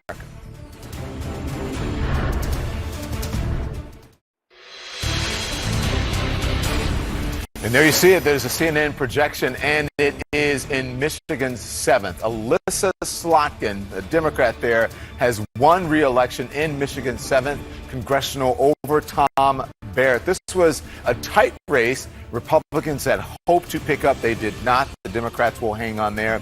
And you may also remember Republican Liz Cheney campaigned for Alyssa Slotkin in Michigan, and Alyssa Slotkin is the projected winner there. And Oregon's 4th District Democrat Val Hoyle wins another hold for Democrats there, another hold for Democrats in Oregon. Now let's take you now to the balance of power. See where the balance of power is happening now in the House of Representatives. Republicans remain in the lead, but it is tight. They remain in the lead with 195. 218 obviously is the one that's needed. That's the magic number. Democrats 176. They picked up 3. Republicans 8 pickups so far. So let's head out now to CNN Sunland Safadi and Capitol Hill. House Speaker Nancy Pelosi weighing in on the performance of Democrats tonight. What is she saying? Good morning. That's right, Don. Certainly. Good morning to you. Speaker of the House, Nancy Pelosi, out with a new statement just in the last hour, acknowledging, in essence, that Democrats in the House tonight have done much better than expected, didn't get quite the shellacking that many Democrats on Capitol Hill were bracing for. She says in a statement, quote, while many races are too close to call, it is clear that House Democratic members and candidates are strongly outperforming expectations across the country. As states continue to tabulate the final results, every vote must be counted as cast. Many thanks to our grassroots volunteers for enabling every voter to have their say in our democracy. And Republicans on Capitol Hill, Don, are certainly sweating this out much more than they had expected. The fact that these races are tighter than expected, the numbers as they currently stand right now, of course, have Republicans on the path to winning a majority in the House, but it's not done yet. And certainly their majority potentially will be narrower than they had expected. And we heard from House Minority Leader Kevin McCarthy in the last hour, and he claimed a premature victory of sorts, taking an early victory lap. He said that he predicted that Republicans would win the House. He did not comment on that smaller than expected margin that they likely would have. And he said he read, in essence, the results as a mandate of sorts for the House Republicans going forward, saying, quote, work begins now. We need to set America back on track. So, Don, some dashing of expectations, high expectations that House Republicans had going into tonight. Still many key races, of course, in the House yet to be called. Salman Fadi at the Capitol, our nation's capital. Thank you, Salman. We appreciate that. Poppy Harlow, let's go ahead over to Poppy now. Poppy, a lot has been said about what would happen this election night in America. Yeah. There are a lot of narratives, just not what people thought.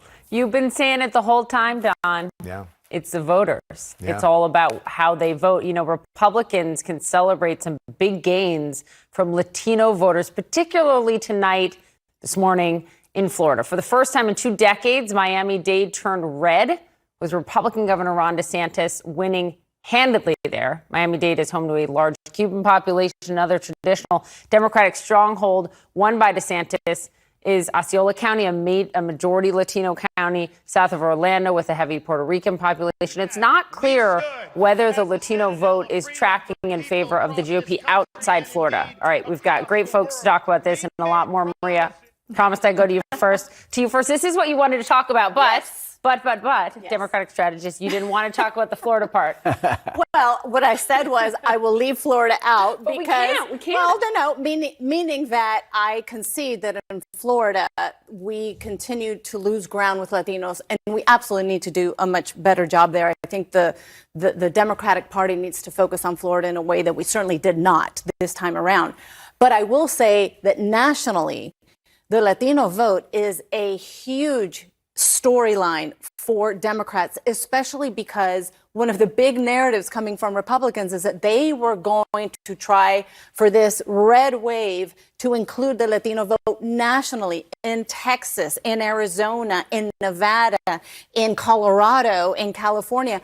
And that just it has not borne reality as of now. We wouldn't be where we are with our margins holding on right now. And we know that there's still a lot of more votes to come in if we weren't breaking 2-1, 3-1 in Arizona with Latino voters. I think I hear you. Mm-hmm. I do. But I think the question is Florida an example, Alice, of what may be to come for the rest of the country or more of the country? There was that Wall Street Journal reporting out just, this week that showed that Latino voters were breaking more for Republican candidates this cycle, more than double where they broke for Trump, and a similar pattern for Black voters. Clearly, and Maria's been touting the Latino vote for quite some time, and it's impressive to see them come out in the large numbers that they have. I think Florida sets a tone for what's to come ahead based on what Ron DeSantis did. In his way of campaigning, he didn't need Donald Trump. He kept Donald Trump at arm's distance. He focused on the policies that are important to the people of Florida. He talked about how he helped create jobs. He increased tourism, how he handled natural disasters, and his ability to galvanize voters, independent voters, on the policies. That's important. And hearing from Republicans, not just people that aren't Trump supporters, but Trump allies. I'm getting a lot of the same expletive tweets or texts from a lot of, as Caitlin is. Yeah. Look, they're telling me that Donald Trump is an anchor on the party. It is time to turn the page on him. They are tired of donating money to the Republican Party to pay his legal bills. They're ready to move on. Yeah. My take on this, Donald Trump went into tonight expecting to be the kingmaker. He has lost his crown, and it's time for him to get off the throne. Mia, you're a former Republican congresswoman. You called today's election an opportunity to change the nation's trajectory. What does that look like? First of all, people have to get away. Republicans have to just get away from Donald Trump. If you look at all of the gubernatorial candidates, all of the candidates he supported lost. And the ones that he actually went after and attacked, Brian Kemp, Ron DeSantis, they won. He is not a crutch. He's actually, he actually hurts these candidates. I believe he hurt Dr. Oz in Pennsylvania. It's time for new leadership and to talk about, again, the things that Americans really care about. And I do believe that Florida is an example of what we are going to see. And it's going to continue to break Republican as long as we still have a president that, I'm sorry, still has not been able to handle the inflation issue, has not been able to handle the gas prices continuing to go up. Energy independence is a big issue for the United States. What do you, Paul, as a Democrat here, I wonder what you make of all of that. And then also, if you flip it to the Democrats, Fetterman coming in running ahead of where Biden was in 2020. I think the question on that side is that because of the candidate he was and who he was, or is that indicative more broadly for the party? Well, there is, Florida aside, and Governor DeSantis really should be congratulated for remarkable success there. The most powerful emotion in life, the most wonderful emotion, it's not joy, it's relief. It's relief. Democrats feel such relief right now. Why? Because it's across the country. John Fetterman ran a great campaign. And by the way, so did Josh Shapiro, the new governor-elect of Pennsylvania, who's a rising star. Who told us on the program this week, by the way, this isn't about Biden, this isn't about the National Party, this is about Pennsylvania. Yes, and it was. And I've worked a lot in Pennsylvania, and I think Fetterman really embodied sort of the best of that state, which is grit. He got knocked down, but he got back up, and he said that. That was his closing message. Yeah, he did today. And boy, that resonates with Pennsylvanians. And, Pittsburgh hates Philly, and Philly hates Pittsburgh, and the rural T hates the cities. The one thing every Pennsylvanian agrees on, they hate New Jersey. And Donald Trump dropped in some TV knucklehead from New Jersey. Let's stay away from no name calling here. Well, no, knucklehead is an affectionate term. No, the exit polls did show that most voters in Pennsylvania did not think that Mehmet Oz lived in the state long enough. Thank you all. Thank you, Donald Trump. Stay here. We're going to be back very soon as we watch these undecided Senate races. We've just received a huge vote count from Nevada. That is a critical state right now. Stand by. It is next in our special live coverage.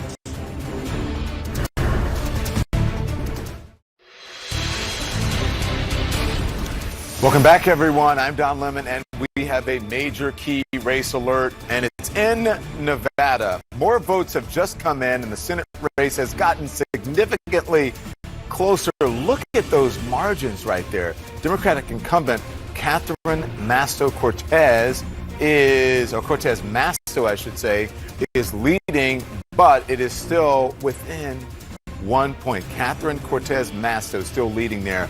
Head over now to the magic wall with Mr. John Berman. Boy, it is tight, John, in Let's Nevada. go. Yeah, let's go into Nevada right now, leading by 0.6%. But Don, it's just 4,500 votes. The Democratic incumbent's lead right now is 4,500 votes. And I want to point out there are some counties we haven't heard from at all here. Now, look, let's talk about Nye County in Nevada. It's a tiny county. It just makes up 1.5% of the vote, but we have 0% in. Let's look what Donald Trump did there. Donald Trump won that county by 10,000. So just that county alone, in theory, you could see the Republicans wipe out the lead enjoyed right now by the Democrats there. Let's go back to the Senate, back to Nevada. And you can just, I can poke around and show you the other counties here. Leon County right here. Again, 0% reported 2 years ago. The margin here for Donald Trump was 12,000. So again, just with these counties that haven't reported, you could see that margin made up completely. The most important county in Nevada in terms of margins is Clark County, home to Las Vegas, which makes up almost 75% of the vote. There's 84% reporting right now, which feels like a lot. But our friend Harry Enton just told me that the bulk of the uncounted vote in Clark County is mail vote, which has been heavily Democratic, and they can count until Friday. They only have to mail the ballots by today. Those ballots can actually come in still, and they don't have to be counted till Friday. So it's very possible that Cortez Masto can expand where she is in Clark County, which is hugely important. And again, if you think about the state as a whole, 72% in, 0.6 separating them. I can show you 2 years ago roughly where it is at this time. If you go back, the first votes came in and you saw Donald Trump way ahead there. But by where we were now, 8 a.m. the next day, it was very close. There was only 0.8% separating them with 85% in.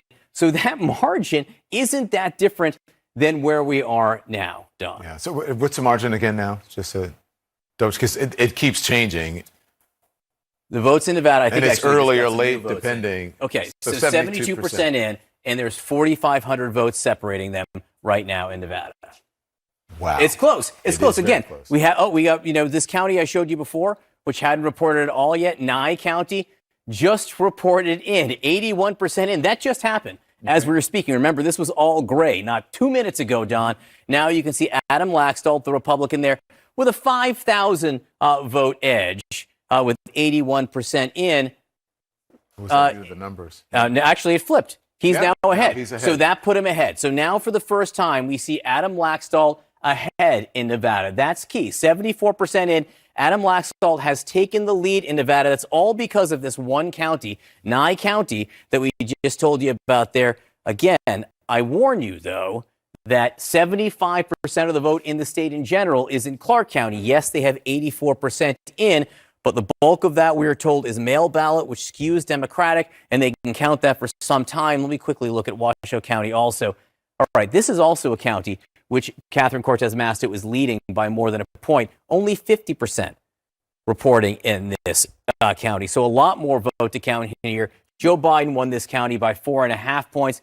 So this could be a while. You've got three counties here that there's no. Now we're down to two counties that have no votes. You have Lyon County right now. Again, 0 votes counted 2 years ago, just so you see, in this county, Donald Trump netted 12,000 votes, had a 12,000 vote lead there. So that matters. There's no question that the Republicans will pad their lead there. And the county we also haven't heard from is Douglas County, also a heavily Republican county. 2 years ago, Donald Trump, a 10,000 vote lead there, a 10,000 vote margin. So, yes. I'm being told to go back to the main board that it's flipped again. So let's go back to the main board. Let me go back to the U.S. Senate. Let's check it out.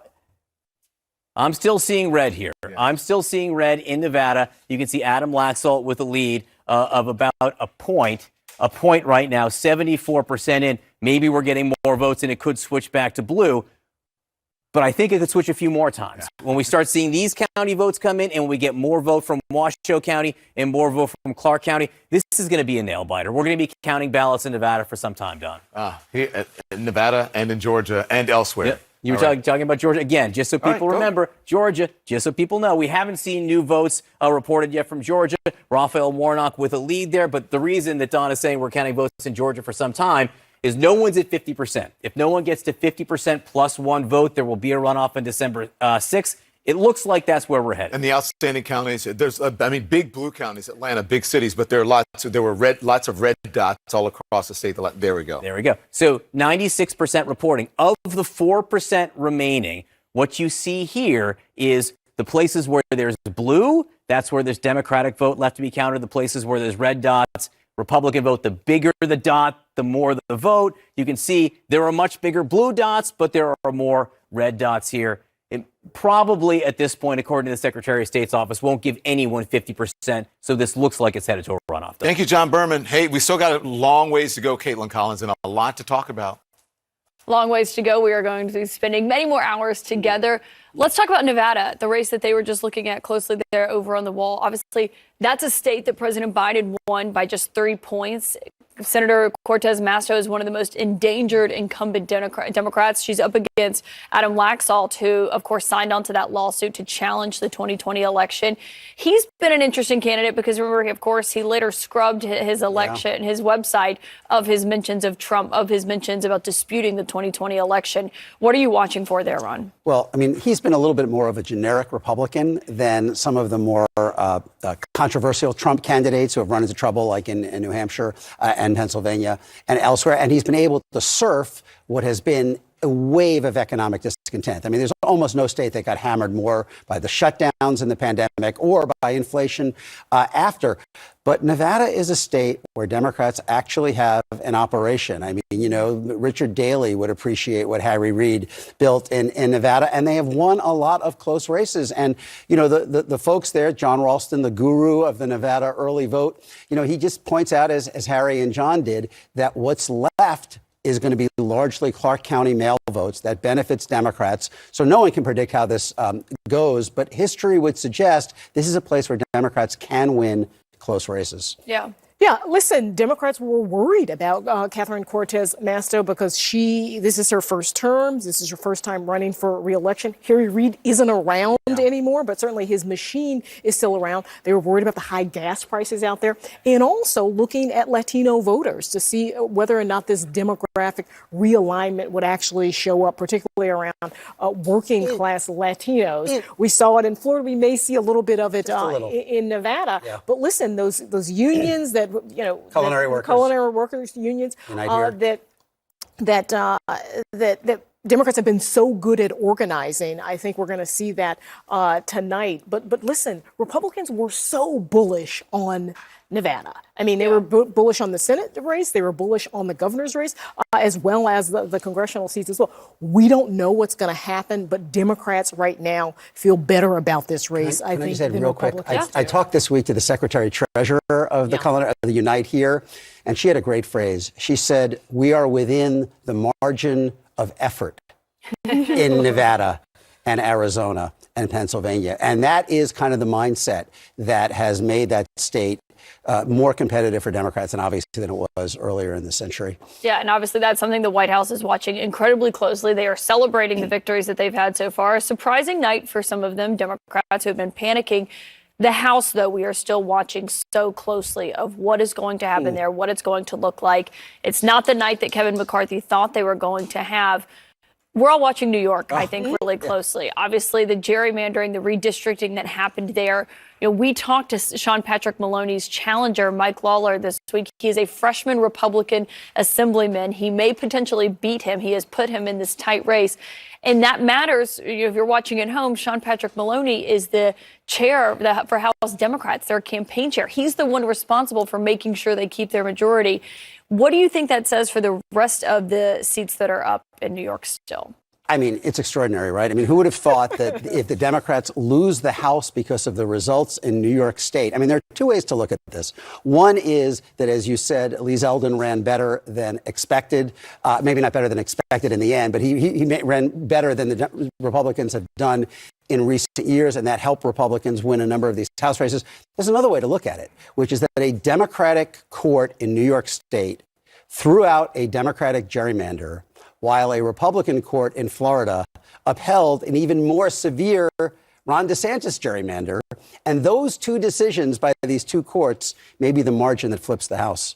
No, I think that's right. Democrats obviously pulling their hair out. The idea that Sean Patrick Maloney might go down. You heard Kevin McCarthy mention this in his speech because this would be a big get. Listen, Democrats sort of shot themselves in the foot with that original redistricting map. And we see now that these... essentially because they overreached. Exactly. They went to the court, and now these districts are much more sort of balanced. And that's why we see these fights. But it is fair to say that Florida, he overreached even more, and it went to the court, and the court said fine. Yeah. There was the New York State Court. Maybe they made the right decision reading the state constitution, but that could ultimately be the little, the last nail that switches the House. Yeah, it'll be fascinating to see also what the postmortem on that essentially is, the argument there. Even though Democrats are having a better night than they expected, Republicans certainly aren't. We're still expecting a major number of votes in the key Senate race of Arizona. That is something that everyone is watching closely, from Washington to the White House to here at CNN. Stay with us. We will be right back to keep you updated on what's happening.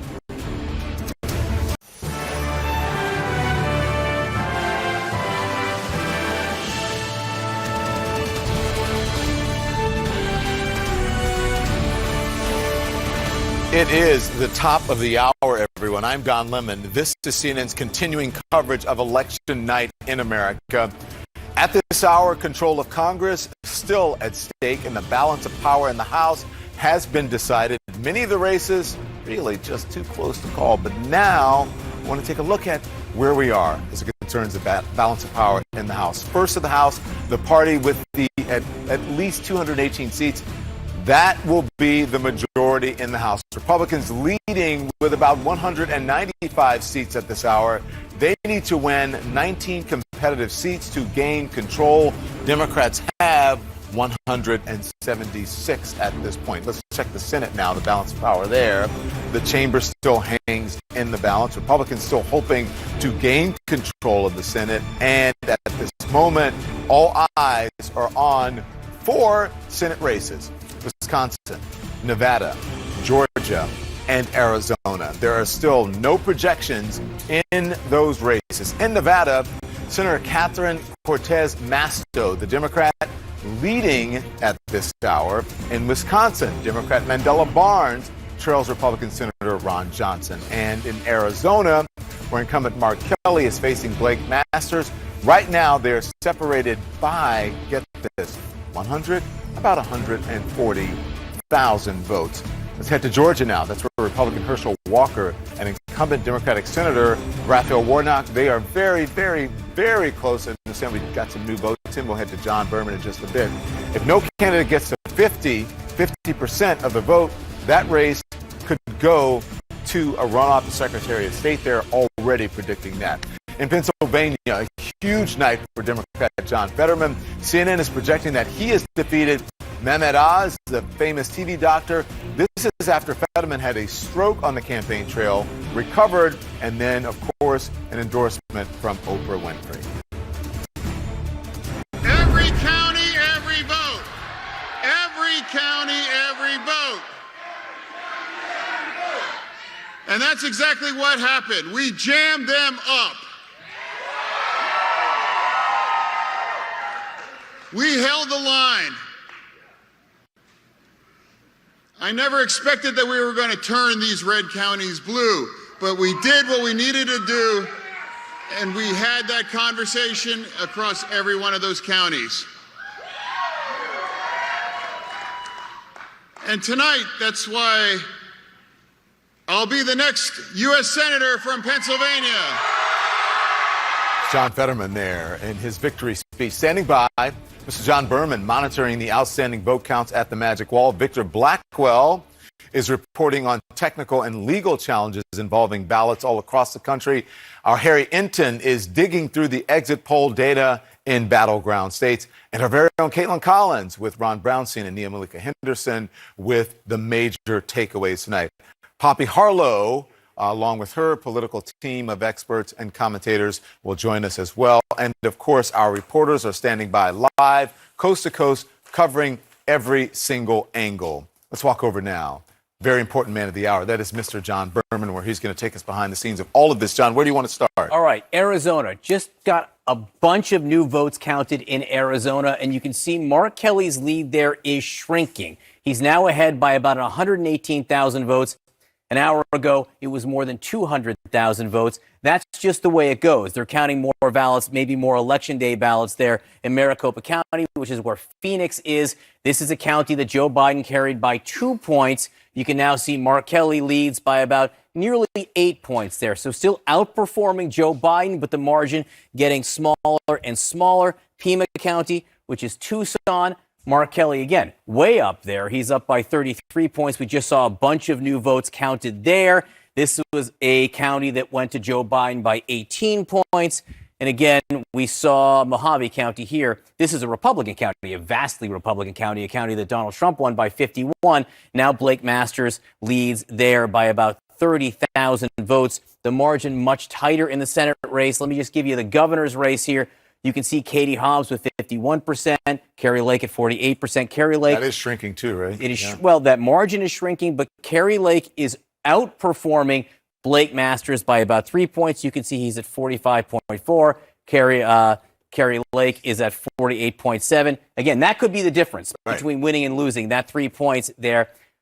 And I did this before, and I want to take you back to give you a sense of where we are in the process of counting votes as this lead shrinks for the Democrats. Mark Kelly with a lead of 118,000 votes with 66% in. Let's go back to the presidential race 2 years ago, and I can give you the clock there. At 5 a.m., which time is it now? It's 4 a.m. At 5 a.m., they had 82% in. They had more of the vote counted at this point, but Joe Biden led, let's do D plus 5, right? Is my math there right? The Republican Adam Laxalt will pick up votes there, but Clark County, which makes up almost 75% of the vote remaining, yes, there's 84% in. The vote remaining is largely mail vote, which they can count until Saturday, and that skews heavily Democratic. So we may not know in Nevada for some time. We did get some new votes counted in Georgia. Remember, Don, what was the margin last time we spoke between these two men? It was 11,000 votes. Now Raphael Warnock, the incumbent Democrat, leads by 18,000 votes, but he's grown his lead.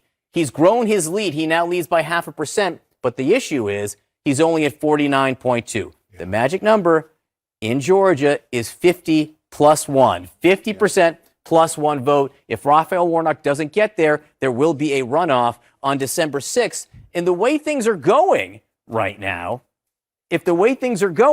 that could be decisive if Adam Laxalt was able to hang on in Arizona. Ron Johnson, we haven't called Wisconsin yet or projected Wisconsin yet, but he's been ahead by more than a point for some time now.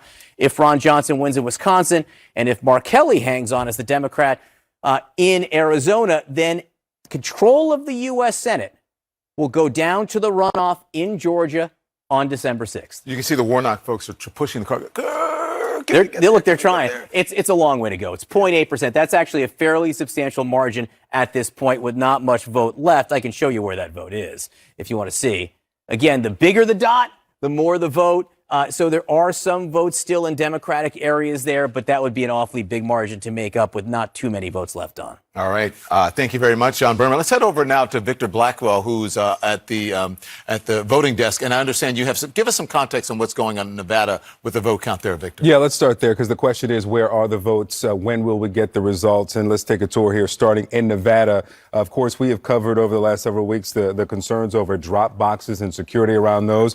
Well, we know that the drop boxes will not be counted. We're now past Election Day. We're into the following morning. They could take until Thursday to count. And where are they? Of course, in the most populous counties. You've got down here Clark County, where we've got Las Vegas, the most populous county in the state, and then up here in Washoe County, where Reno is, and then much smaller Douglas County. Again, there is no way to know how many ballots have been dropped into those boxes, but those will be counted over the next several days. And while we're here, let's take a tour through Wisconsin. We're told that there are fewer than 12,000 votes to count in the Milwaukee County. That does not mean that there are 12,000 votes left to report. These votes that will be counted will come out with the next tranche of reported votes there, but 12,000 there in Milwaukee County.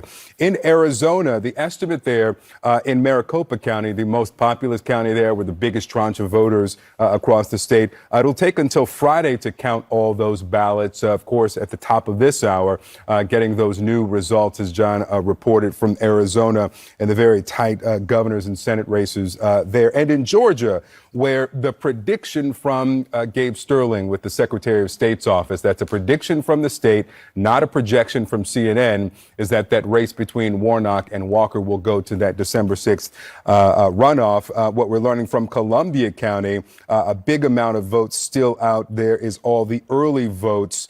From Columbia, it's about 33,500. But as we saw from the map that John just showed us, still so many votes out in the Atlanta metro area that we are waiting for. So that's what we're getting, the latest of where the votes are, the count, and when we should expect those results. All right, Victor Blackwell will check back. John Berman, since he invoked your name, let's talk about what's. That's right. He said my name. I get to talk now. Again, Raphael Warnock with a lead of about 0.5%. Let's see where Raphael Warnock is outperforming what Joe Biden did 2 years ago. Remember, Joe Biden won by 11,000 votes. It was very, very close. We can compare how the two are doing. Well, okay. So Raphael Warnock is outperforming him basically where Democrats need to outperform, need to do well, in the Atlanta metro area and all those counties. Warnock in Fulton County is at 73% of the vote. He's leading by 51%. Joe Biden won that district by 46%. In Cobb County, Raphael Warnock leads by 16%. Joe Biden won that district that county by 14%. So Raphael Warnock, that's where he seems to be doing well. I can also, I can show you exactly where the vote is at this point too. 96% reporting. Let's take it down here to about 95. Okay, so, well, I can take it down lower. Let's go to 90. You love this, don't you? I do. It's fun. So here, these are the counties that don't have 89% of the vote counted yet. You can see there aren't many. Most of the state has already counted at least 89% of the vote. These are the counties that have got less than that. You can see, for instance, right here is Clayton County, which is a heavily Democratic county. They're at 87%. Raphael Warnock, you would imagine, would expand his lead some there. Then the rest of the counties, it gets pretty small. Right. I like Sumter County. Why? Hometown of Jimmy Carter. Plains, Georgia is here. Raphael Warnock's got a very small lead there of about 5 points. That's what Joe Biden did. That's at 87%. So some of these counties down here, Raphael Warnock could grow a little bit. Dougherty County right there, he's got an 11,000 vote lead, just 81% in, and he's outperforming what Joe Biden was there. There are some Republican counties still here, but fairly small. Eccles County, you can see the votes here are in the hundreds, right? There's still vote to be counted there, but not much room for Herschel Walker to expand. But we talk about this, and the important thing I think to remember, again, Raphael Warnock can be ahead of Herschel Walker by any amount, but if he's not at 50%, it's still going to a runoff on December 6th. Yeah, and the Secretary of State there, Gabriel Sterling, saying this is probably going to go to a runoff. We've been saying we're not going to know for hours. We're not going to know for days. We may not know for weeks here. We may not know until December 6th. And the reason for that is because Georgia could be decisive. This is where first of all, this is what we've called at this point. There are still 4 outstanding races. Georgia, which could go to December 6th. Wisconsin, we haven't called that yet. Nevada, the margin in Nevada is just 615 votes. In Arizona, which right now Mark Kelly is leading by 118,000 votes. If it ended right now, if everything ended right now, it would be 50-50. Take that off the stand, it would be 49 for Democrats. They would need to win that in a runoff to maintain control of the U.S. Senate. Ron Johnson leading right now in Wisconsin. These 2 seats, we still have a lot of vote to count there. So we're not going to know, Don, for some time. I think the magic wall is a little warm. We're going to give it a break. Needs a little break. We're going to take Rest a break. magic. Sleep soundly magic. So stand by, John. Stand by, everyone. We have more projections in the House. In the governor's races, as both chambers of Congress remain up for grabs at this hour. This is CNN's special live coverage of election night, morning in America.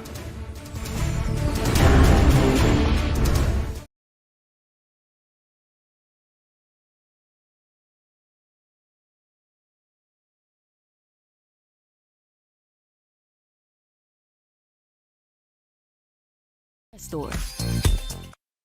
This holiday, master your kitchen with Wayfair. So you can cook up your favorites and slice and dice with the best of them. Wayfair, holiday your heart out. Wayfair, you've got just what I need. The right Medicare plan for you may help you save money and get more out of life. So do yourself a favor. Call now to speak with the team at Medicare Enroll. They'll give you a free Medicare coverage review. Plus, they can see if you qualify for a plan with additional benefits like dental, vision, and hearing coverage, a flex spending card for covered expenses, and a Part B premium reduction on some plans in certain areas. It's a free service, so don't wait. Call Medicare Enroll for a free coverage review today. You love closing a deal, but hate managing your business from afar. You need to hire. I need Indeed. Indeed you do. Indeed Instant Match instantly delivers quality candidates matching your job description. Visit Indeed.com/hire. Okay, everyone, our mission is complete balanced nutrition. Together, we support immune function, supply fuel for immune cells, and sustain tissue health. Ensure with 25 vitamins and minerals, and Ensure Complete with 30 grams of protein. Where to even start our house search? The House Whisperer. This house has started with deep search filters on Realtor.com. And all the missing socks are behind the dryer. Realtor.com to reach their home. My dental health was not good. I had periodontal disease, and I just didn't feel well. But then I found Clear Choice. Replacing Marcia's teeth with dental implants at Clear Choice was going to afford her that permanent solution. Clear Choice dental implants gave me the ability to take on the world. I feel so much better, and I think that that is the key.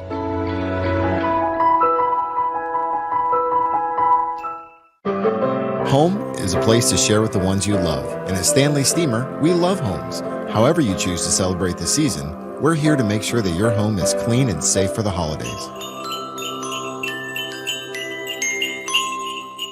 Former Vice President Mike Pence joins Jake Tapper for a new CNN town hall to talk democracy, his vision for the Republican Party, and his plans for 2024. Mike Pence, live, next Wednesday at 9. Are aches and pains slowing you down? Try Better Turmeric from Force Factor. With a patented ingredient that has the highest absorption available, Better Turmeric is the better way to fight inflammation. Get back to doing what's important. Rush to Walmart for Better Turmeric from Force Factor. This year, we're not waiting for Black Friday. Get the best prices right now at LL Flooring's Better Than Black Friday sale, with up to 25% off over 300 floors and no interest for 36 months. The Better Than Black Friday sale ends November 15th. LL Flooring. So I had to quit college to help my mom, but I never wanted to quit my dream of a career in IT. On Coursera, you can earn Google's IT Support Professional Certificate. No prior experience needed to enroll. My job now is amazing. Join for free at Coursera.org. Say hello to Rocket Money, an all-in-one personal finance app, packed with tools to help you manage and save money, like canceling unused subscriptions with just a tap. If you're ready for a total money management solution, then download the Rocket Money app today. CNN This Morning, tomorrow at 6 Eastern.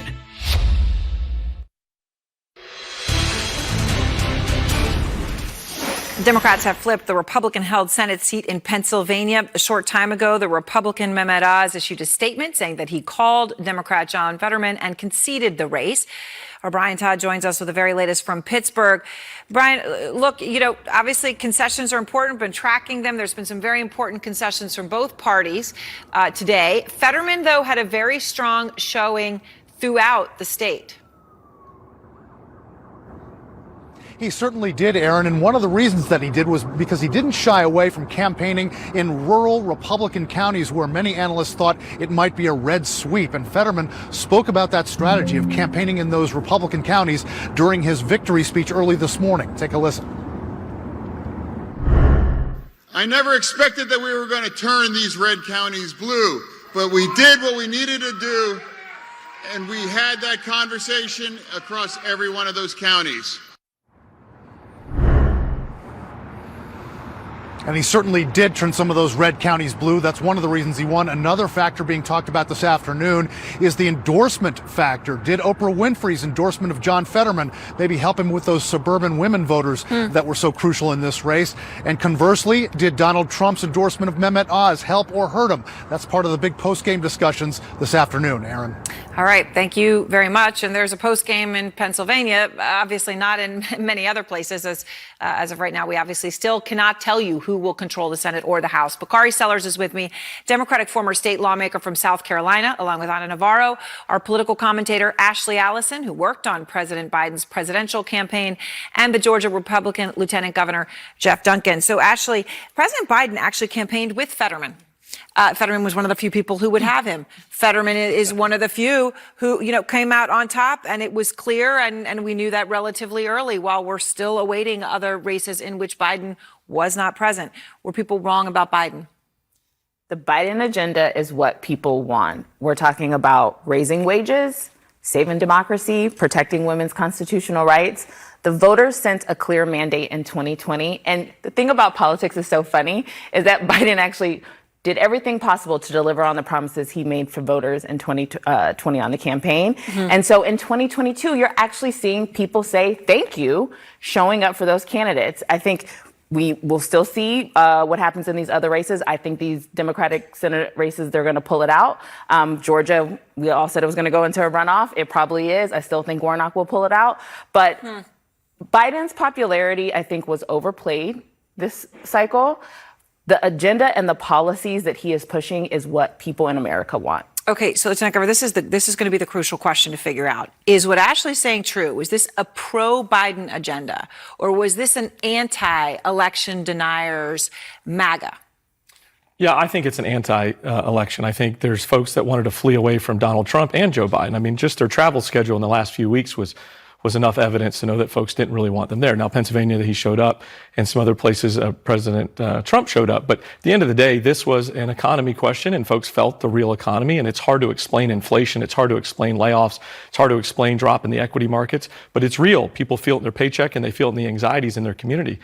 This was a direct reflection on the economy with some nuances, right? If you break down the Georgia equation, it really became a different scenario. Although it's interesting, Bakari, if this was really about the economy, you'd expect a repudiation of the party in power. I mean, we just came out today, we just saw average credit card one-year rate is 19%. We haven't seen something that high since 1991. And yet you didn't get some bloodbath red wave. That is not what we saw.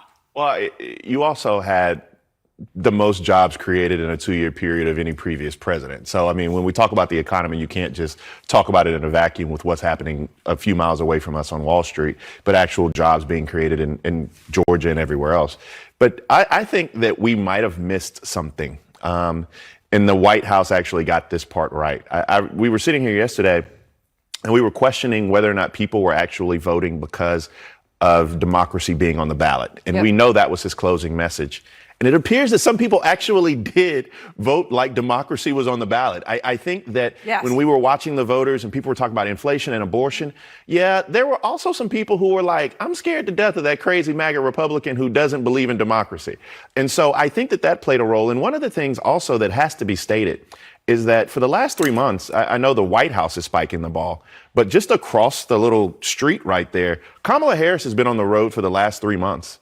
In all of these states where Democrats have done extremely well. She deserves her flowers, too.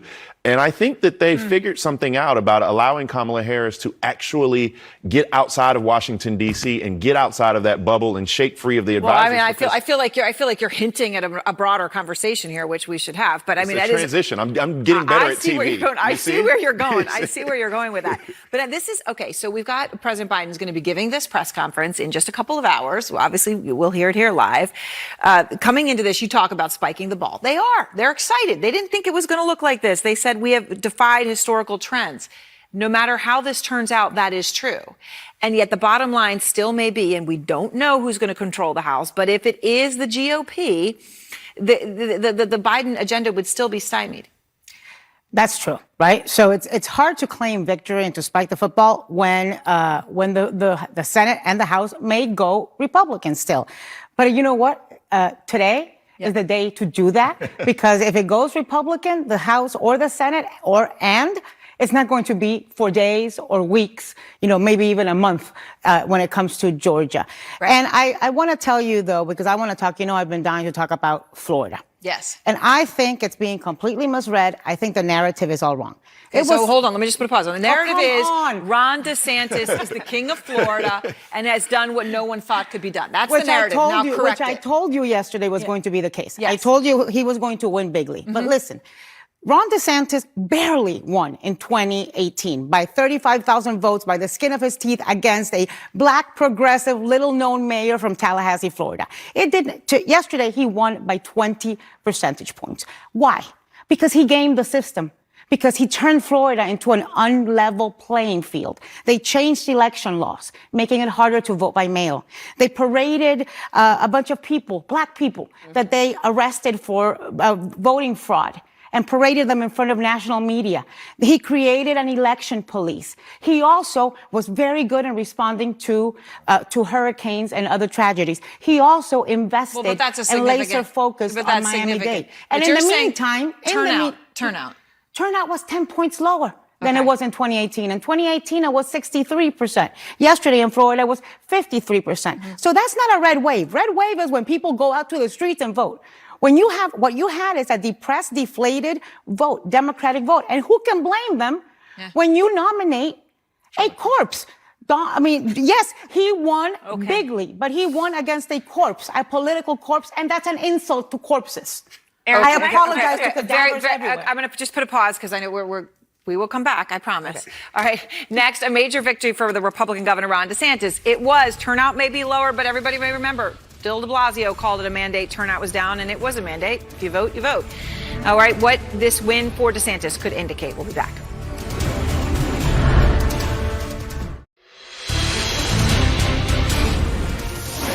Florida's Republican Governor Ron DeSantis won re-election in a landslide victory. He became the first Republican, by the way, to win Miami-Dade County in 2 decades, and he flipped the Democratic stronghold of Palm Beach County as well. Now a decision is looming about whether he'll actually make a White House bid. CNN political director David Chalian is joining us right now. You're looking at some exit poll numbers. It's a very impressive win by the governor. It is impressive, and these exit poll numbers back up just how impressive it is, Wolf. Take a look among independent voters. They make up about 30% of the overall vote in Florida. Ron DeSantis wins them by 6 percentage points, 52 to 46. In 2018, 4 years ago, he lost independents by 10 points. That's a 16-point swing in his favor. Among Latino voters, we see a similar story, but to even greater degree. So Latino voters this year made up 21% of the Florida electorate. Okay, that's significantly more than they were 4 years ago. They were only 15%. Ron DeSantis wins them 57% to 42%, 15 percentage point advantage among Hispanic voters. He lost them by 10 4 years ago, Wolf. That's a 25-point swing among Latinos towards DeSantis' favor. Look at his approval rating in the state. Florida voters, those that showed up and voted in this election, 58% approve of Ron DeSantis, 41% disapprove, completely opposite of what we see in Joe Biden's approval ratings. And then the question, do you want Ron DeSantis to run for president in 2024? Florida voters in this election, slim majority, 53% say no, they don't. 45% said yes, they want to see DeSantis run for president next time around, Wolf. I assume Donald Trump doesn't want him to run for president of the United States among those who don't want him to run. All right, David, thank you very much. Just ahead, we'll check in over at the White House. We're expecting to hear directly from President Biden at 4 p.m. Eastern later today. One advisor now tells CNN that the mood over at the White House can best be described, and I'm quoting now, as vindicated. We'll be right back.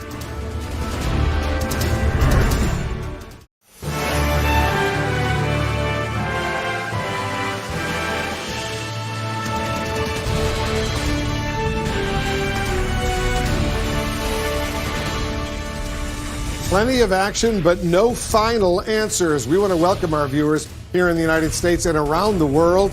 I'm Wolf Blitzer. And I'm Erin Burnett, and this is CNN's continuing coverage of Election Day in America. You know, as Wolf said, continuing. Let's emphasize that. Key races are incredibly close. Control of Congress is still hanging in the balance.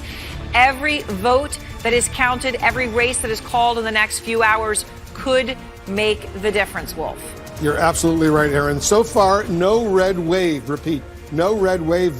President Biden is expected, I want to remind our viewers, to hold a news conference at 4 p.m. Eastern later today from the White House. We're going to bring that to you live when it begins. Here's where things stand right now. Aaron, go ahead and tell us. In this battle for control of the U.S. Senate, these tight races here in Arizona. Let's just show you that one, Wolf, between incumbent Democrat Mark Kelly and Republican Blake Masters. You can see right now Mark Kelly is ahead. Now, there's still a lot of votes still to be counted here, but you've got Mark Kelly ahead here, Wolf, in Arizona. And what do you see in Nevada? In Nevada right now, Adam Laxalt slightly ahead of the incumbent Democratic Senator Catherine Cortez Masto, 49.9% to 47.2%. Adam Laxalt is ahead by some 22,000 votes right now. Let's go to Georgia right now. Georgia's Senate race between Democratic incumbent Raphael Warnock and Republican Herschel Walker is heading for a runoff in early December. We have our correspondents standing by all over the place, including in Georgia, over at the White House, in Arizona, across the political map. Let's go to Georgia first right now. CNN's Eva McKen is in Atlanta with the latest for us. So far, Eva, neither of the two senatorial candidates have reached that 50% margin, 50% plus one. So it looks like in early December there will be another runoff. There will, Wolf. You know, this was always a real possibility in this state, given the unique nature of how winners are declared. And Senator Warnock, in the last few weeks, as we've been following him on the campaign trail, almost seemed to be preparing his supporters for this potential outcome, imploring them to get out and vote, both in the early vote period and on Election Day, to avoid this possibility, but saying that, you know, he could either win on Election night or 4 weeks from now during a potential runoff. Herschel Walker, though, for his part, was a lot more bullish, not even entertaining a runoff, declaring, making these pronouncements, bold pronouncements, that he would win outright on Election Day. That, of course, has not come to bear. Take a listen to how both of them essentially are telling their supporters to hold on.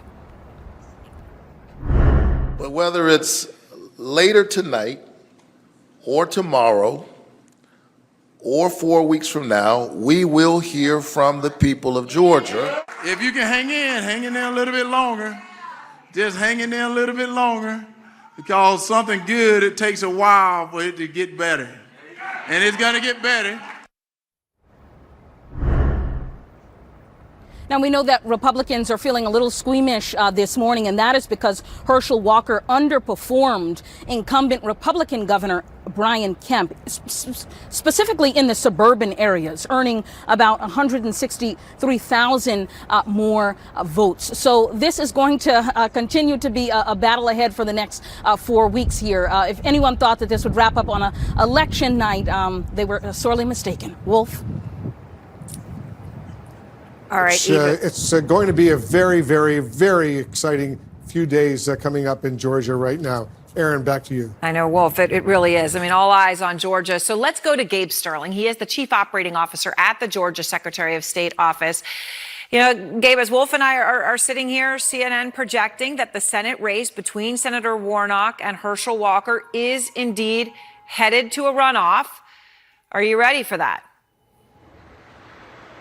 Well, first things first, we got to go over what Wolf's idea of exciting is. But yeah, we're ready. In fact, the clock's already up in our office for 27 days and 6 hours away from polls closing on the runoff election day. All right, so you're ready for that. And I know John King is with me, and I know he's got a specific question here about the runoff and what you're looking at. John, go ahead. Information we don't have. So I'm just trying to get to the point where, why are you certain at this point it will be a runoff? If you look at the results, it's 49.2 to 48.7, and we have the estimated outstanding vote here. Maybe you have updated numbers. We have it at 96% estimated reporting, and you're still seeing these circles. A decent amount of votes, a decent share of the votes still to come in Fulton County and the suburbs around it, where Senator Warnock is doing well. You're certain that there's absolutely no possibility he gets to 50. At 2 a.m. last night, I tweeted out it's pretty safe to say we're going to have that runoff as we get closer and closer. More votes keep coming in. By our internal estimates, we have less than 10,000 votes to go into the election night reporting for the final counts. You know, I've seen some of these estimates of these votes. I'm like, I don't know where the hell we get these numbers from, but we know there's about less than 10,000. So there's just not enough numbers out there still to change the outcome of this race. Right. So when you think about it, Gabe, you know, you've got now, as you said, 27 days and 6 hours or whatever you just laid out till the polls close. You've already moved ahead for that. But look, you can run, John King can run a scenario very easily where control of the Senate rests on Georgia. We'll see what happens in Arizona and Nevada. But again, all eyes again could be on Georgia. Control of the Senate could rest on Georgia. What are the next few weeks going to look like as you get ready for that? Well, I talked to Secretary Raffensperger back in the summer, and he asked what was going to happen. I said, well, given the fact that we are Georgia, it's obviously going to be a runoff with control of the United States Senate on the line, because that's what we do here. So what we're going to be doing really, as far as the election administration side is, we have already lined up and begun building the ballots. All of them will be to the counties by Monday, November the 14th for their sign-off. We'll begin getting the absentee ballot portal is already open. You can begin requesting those absentee ballots. We're working with the counties. They have to have a minimum of 5 days of early voting. There's a very good possibility that we'll probably have voting on Saturday, November 26th in many of the counties if they so choose. And we're planning for that right now. But it's really about getting all the parts lined up so we can get as many votes in so the voters can make their voice heard on that December 6th runoff. So just to bring something home that Eva was reporting on, you see Herschel Walker underperforming where your governor, Brian Kemp, performed, right? He easily won re-election. The Secretary of State, Brad Raffensperger, won re-election with 53% of the vote. That's a 9 percentage point margin of victory, right? These were wins, right? These are two people who repeatedly resisted Donald Trump's efforts to overturn the election in your state, and yet they cruised to re-election victory as Republicans, despite Trump attacking them constantly. Herschel Walker is a person Trump has stood fully behind. What message do you think the victories that you're seeing in Georgia in 2 cases and the runoff in a 3rd sends to Donald Trump? I think the main thing is, you see, if you stood with Donald Trump, you didn't necessarily look like you came out too well at the end of the day. I mean, and frankly, with the people that Trump helped get the Senate nominations, we probably lost New Hampshire as a Republican side because of that. We have probably lost Pennsylvania because of that. If McCormick had been the nominee, I think most analysts say we probably would have won Pennsylvania, and the balance in the Senate would not be on the line in Georgia today, more than likely. So I think the main message is voters want stability, and they want candidates who stand up for themselves on their own issues and not necessarily tied to one personality or another. All right. Well, Gabe Sterling, thank you very much. You hear it, heading to a runoff in Georgia in 27 days. Thank you so much, Gabe. I'm sure I'll see you all soon. I'm sure you will. I'll see you many times before that. All right. And next, we're going to check into the White House. That is where they're still waiting to learn who will be in charge at the other end of Pennsylvania Avenue, as we are awaiting a live press conference from President Biden.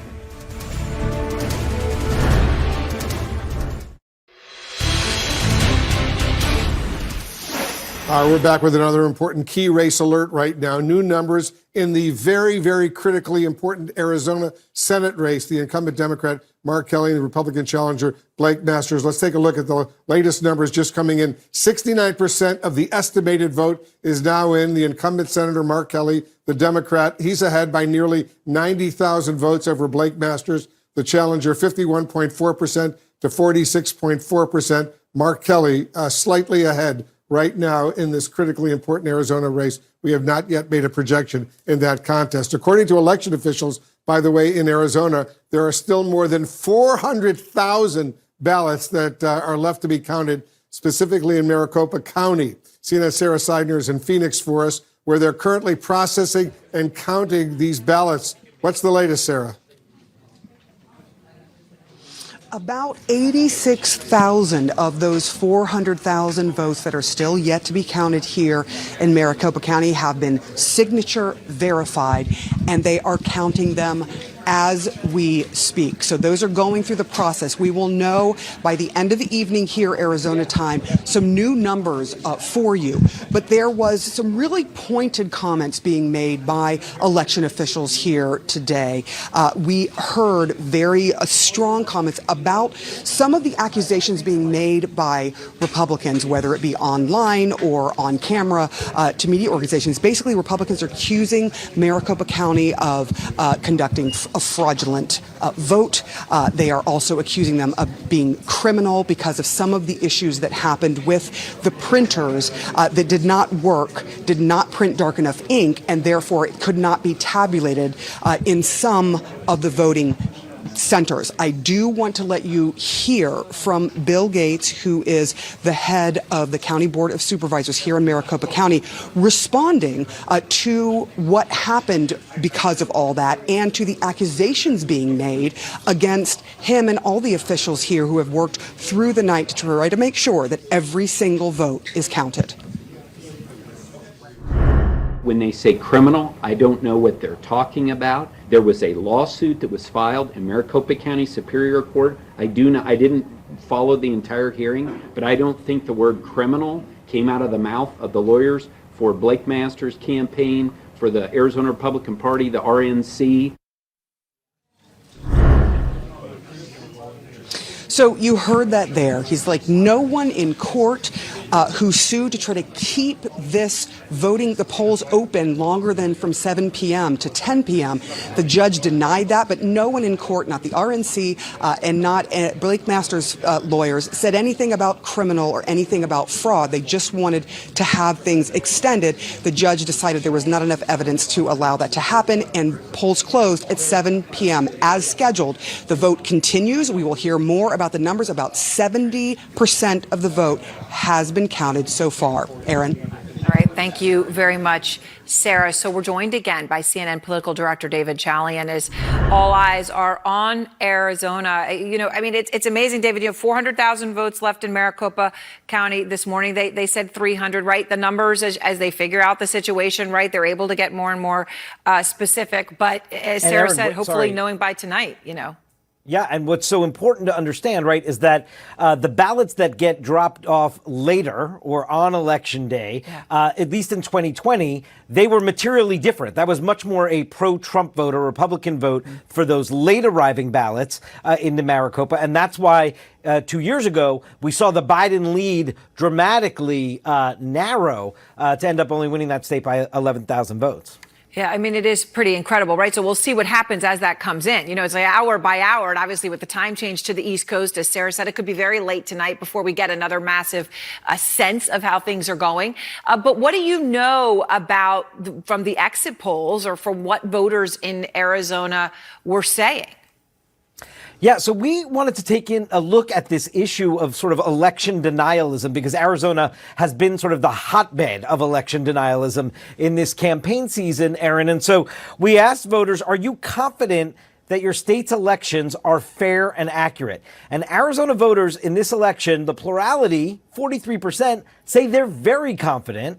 30% say somewhat confident.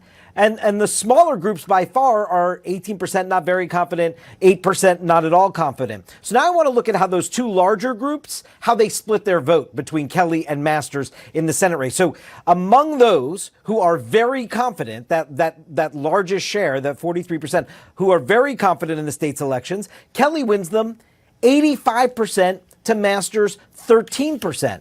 Now that next share, the 30% who said they're just somewhat confident that the election is fair and accurate, that's a Blake Masters group. He wins them 63% to 34%. We also asked whether or not voters thought Joe Biden legitimately won the 2020 election. So overall, the electorate in Arizona, 63% say yes, but more than a third, 35% of Arizona voters in this election said no. Joe Biden was not the legitimately elected president in 2020. They believe that falsely, obviously. So let's look, of course, how these votes split. So among those who think Biden was legitimately elected, which is a much larger group, 63%, Kelly wins them going away, 78% to 19%.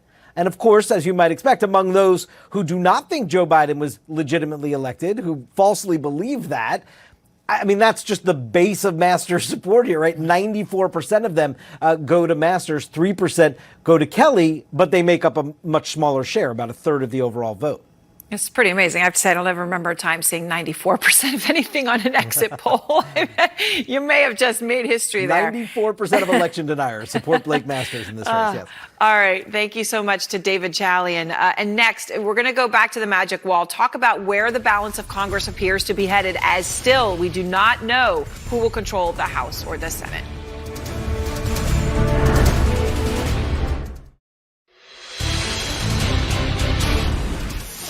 We're continuing to bring you the results and the projections with all eyes right now on control of the House of Representatives and the U.S. Senate, especially over at the White House. They're watching this so closely. President Biden is expected to hold a news conference at 4 p.m. Eastern later today. CNN, of course, will have live coverage. CNN's White House correspondent Phil Mattingly is joining us right now with the latest. So what's the mood like over there right now, Phil, this afternoon as we see these results coming in?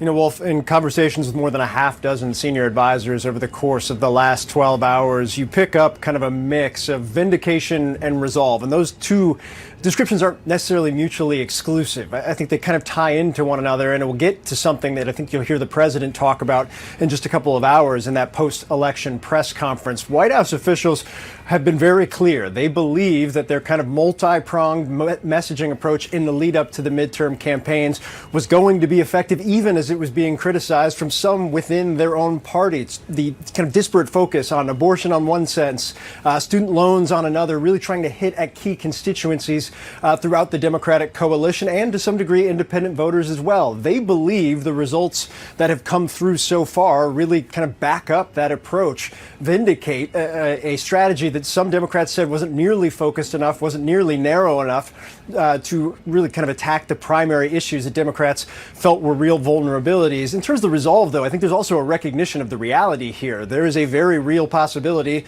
almost a certain possibility, that Republicans will take control of the House, even if it's narrow, and that the Senate is still very much a jump ball, even though they feel comfortable with it. So there's no spiking of the football, but White House officials, Aaron, feel very good about the moment they're in and very vindicated about those who are questioning their strategy leading up to this moment, Aaron. Right. Phil Mattingly, thank you very much as we await that live press conference from President Biden. Let's go back to John King at the Magic Wall. So, John, coming into this press conference, and it's tradition, obviously, for the president to do this, but he's going to be doing it while it was a much better performance than anybody thought or expected, still not knowing for sure who will control the House or who will control the Senate. And the House, it is incredible at this moment. We still don't know. The president will speak at 4 o'clock in the East here today. You're right. Not knowing, assuming, but not knowing if the Republicans will control the House of Representatives, not knowing who will control the United States Senate. But he will know this. The Democrats and him, he's the Democratic president, are on track to defy the national historic averages, if you will. Yeah. The average is, since Ronald Reagan, you lose 30 House seats. Barack Obama lost 63 in his first midterm. Donald Trump lost 40 in his first midterm. Joe Biden, at the moment, this is where we are when you look at the House. These are ahead. We're not done yet. Right now, as Phil just noted, it looks like Republicans are on a path to a narrow House majority as where we stand now. We have a lot of votes still to count. Leading in 222 races, right? They started with 212. Let me bring the math up here. So at the moment, Republicans have a net gain of 10. These are not called races. I want to emphasize that over and over again. But at the moment, so they're on track 10, maybe a little bit more than that. Remember, you can go back a few months. Kevin McCarthy was saying 60. Then he moved it to 30. Republicans are not going to pick up 60 seats, and it doesn't look like they're going to get anywhere close to 30 seats. So these are the ahead right now, right? So let's look at the uncalled races, right? Well, called races first. Republicans have won 203 seats. Democrats have won 107. It takes 218 to get to the majority, right? So they started with 212. They're at 203. Where are the uncalled races? So we still have these races to call, and you see they're essentially splitting the terrain in the competitive seats right now. So we're going to have to count for days before we know that final number. But without a doubt, Aaron, without a doubt, the Democrats have resisted the historical tides, and that helps the president. Now, you can defy history and still have a more complicated, some would say more miserable daily existence. If Republicans take the House, that's a setback for Joe Biden in terms of now he has to deal with the Republicans in the House. But he's not going to be dealing with a giant House majority. So it's complicated for him. It may well be very complicated for the new speaker as well. All right, I guess it gives you context, right? You can do better than expected. You don't have a red wave, and yet you don't necessarily get your agenda. But this whole red wave, wedge tsunami, all of this that you're talking about, those 60-seat scenarios, people really missed it, huh? So let's go east to west. Number one, you have good Democratic candidates winning in tight races. Two, we have a lot of evidence that the American people are exasperated, maybe mad at the Democrats, but not willing in some parts of the country to take a risk on Republicans they view as too risky. So let's look through it. Let me move the map a little bit. Republicans thought they would pick up some seats in New England. You see that? 6 states in New England. They're all blue. The main one is not done yet. I want to make clear about that. There's some others not done. But at the moment, the idea that Republicans would pick up 2, 3, 4, maybe 5 in New England, take that off the table. So now let's move across the country some more. Michigan, fascinating to me. You see in the competitive races right now, yes, the Republicans win one of them, but Democrats win 3. So we go from the east, we move to the west coast here, including this one right here. When I went home at 2:30 this morning, Alyssa Slotkin was behind. But the votes come in. Another frontline Democrat identified by Republicans as vulnerable. A lot of money going in here. Alyssa Slotkin pulls off the race there. So in the Midwest, right, you pop this up again, and you still see a fair amount of blue frontline Democrats in vulnerable districts holding on. If you want to pick one bright spot for Republicans, you come out to Arizona. We still don't know the governor's race there. We don't know the Senate race there. They did flip this race here. Tom O'Halloran, again, a Democrat running in a district that Donald Trump carried by 8 points, right? So that's a tough tie. So what you're seeing is Democrats in Trump districts had a tough day yesterday. But Democrats in districts Biden won by 2, 3, 4, 5 points. A lot of them, Aaron, scratched it out. And so now the final number, where will that come? It will come as we count a few outstanding races here in the East. And much more importantly, it'll take days to get the final tally out on the West Coast. So no red wave. Perhaps a Republican majority, but no red wave. Just a little tiny wave rolling in. Tiny. All right. Thanks so much, John King. And next, new reporting on how Republicans are already preparing for that runoff on December 6th in Georgia and how they plan to rally support around Herschel Walker.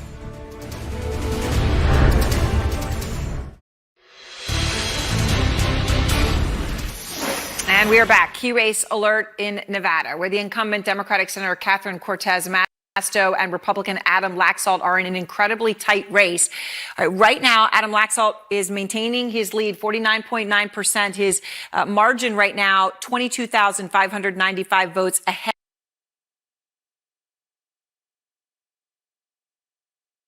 of the incumbent, Catherine Cortez Masto, the Democrat.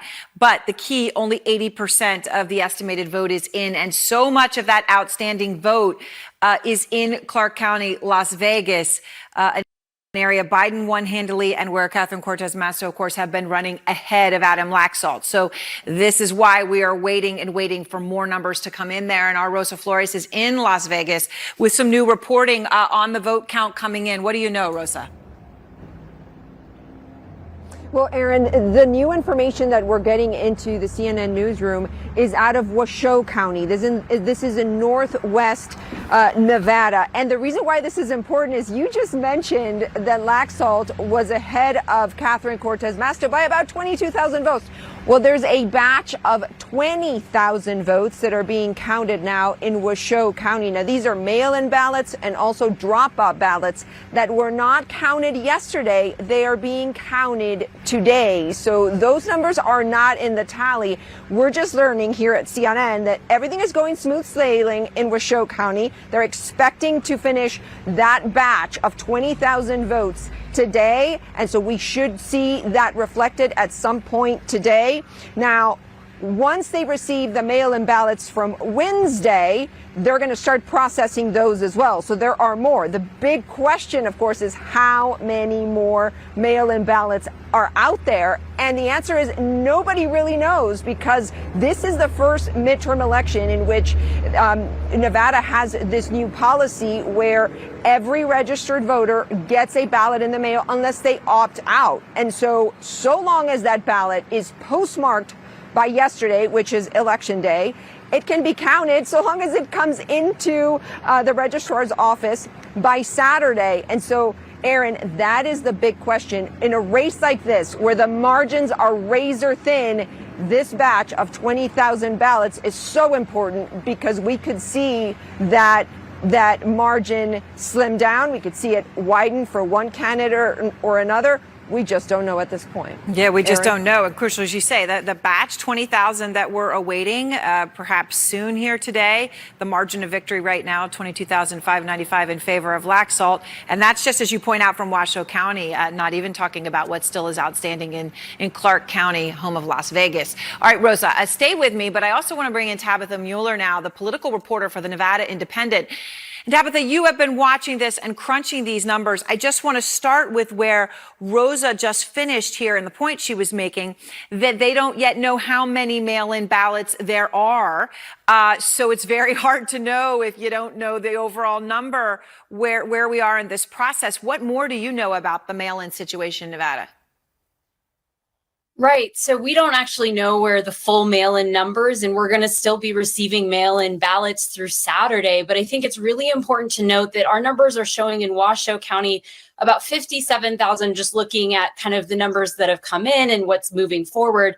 And in Clark County, which is going to be probably the deciding factor in this race, we're seeing tens of thousands of remaining ballots that are likely to be counted. Some estimates even up to 100,000. And what's really important to know about these remaining ballots is that based on voter turnout trends and what we're seeing, these ballots typically go in favor of Democrats. Sometimes, often, what we're seeing right now is a margin of 2-1. So if all of these ballots are coming in and that margin of 2-1 is there, favoring Democrats, Catherine Cortez Masto could still come out on top in this election. However, it is important to note that Republicans did, significant number of Republicans were dropping off ballots from what I could notice at voting sites. So it's still kind of anybody's guess. Also, in addition to Washoe County and Clark County, we're seeing a couple thousand, some scattering of ballots that are still coming in the mail that need to be counted in the rural areas of the state. All right, so this is obviously, it's really important what you're pointing out, right? If the margins such as they have been historically hold, Catherine Cortez Masto would really end up being able to pull this out. But you don't know how things have changed necessarily, to your point, right? Now that rules have changed, it's easier to vote early, easier to vote a mail-in. Do more Republicans avail themselves of that? Do you think that we will know the results in Nevada before Saturday, when every one of those postmarked mail-ins would have to be received? I do think that we'll start getting an indication of what the results will be, especially as Clark County starts coming in with those tabulations. I will say that we are expecting an update from the Clark County voter registrar's office this afternoon, probably at about 11:30.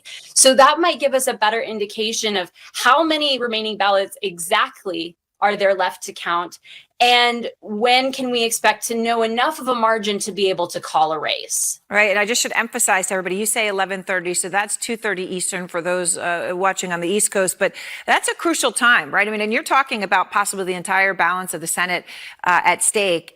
Getting those numbers, what they say at that press conference, could be very important. So we're going to be watching that incredibly closely. Tabitha, before you go, what are the top issue that voters you've spoken to have said they care about, to give us an indication?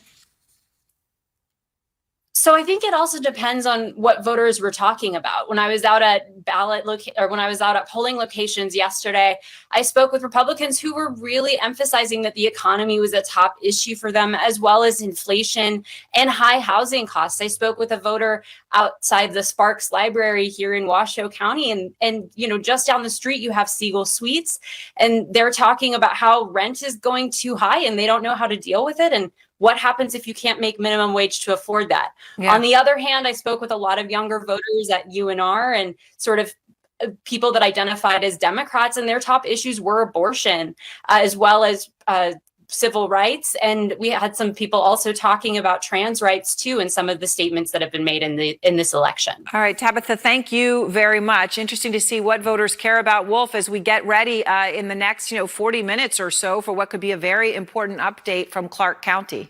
Very important indeed, Aaron. Thank you very much. I want to bring in CNN special correspondent Jamie Gangel right now, Audie Cornish, CNN anchor and correspondent, and Mark Preston, CNN senior political analyst. Mark, it's interesting. Several Trump-backed candidates lost some key races last night. What's your analysis Other Trump-backed candidates are sort of trailing even as we speak right now. What's your analysis of how bad of a time this was for Trumpism?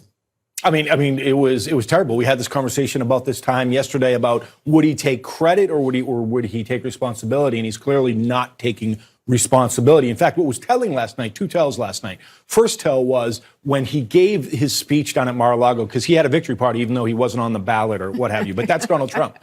But when he gave a victory speech, he turned to the Alabama Senate candidate who was going to win no matter what, and used that as an example of somebody who he endorsed, to win the seat in Alabama, which is like going to Alaska and endorsing snow, right? I mean, it's there, like it's going to happen. The second big tell is J.D. Vance in Ohio last night when he was thanking everybody for their help and for backing the campaign. Everybody. I mean, in fact, if we had listened to it, the four of us may have been on the list somewhere. Who was not on the list? Donald Trump. Yeah, he mentioned about 30 names, right? And he didn't mention Donald Trump. Yeah, and he was a Trump backer. He was, and one thing this made me think of is there was so much conversation about where Biden needed to be and if it was a hurt or a help for Biden to stand next to a candidate. I think people may again review where Trump was and whether or not it hurt or helped. Right. In Pennsylvania, bringing Mehmet Oz on stage with Doug Mastriano, a candidate who was very much struggling and had been, pretty well defined by his rival in ads. I don't think that helped Oz. And I think people are going to really be scrutinizing where Trump is helpful. And if it's not in purple and swing states, that's a problem. Yeah, it certainly is. Jamie, we know Trump, based on our reporting, is fuming right now over the results, at least so far. And he's also fuming that the governor of Florida was reelected, not just reelected, but reelected big time, Ron DeSantis. And Trump is no big fan. You made fun of him just the other night. So you've been talking to Republicans. What are they telling you? So, to Mark's point, to Addie's point, yesterday was a bad day for Donald Trump.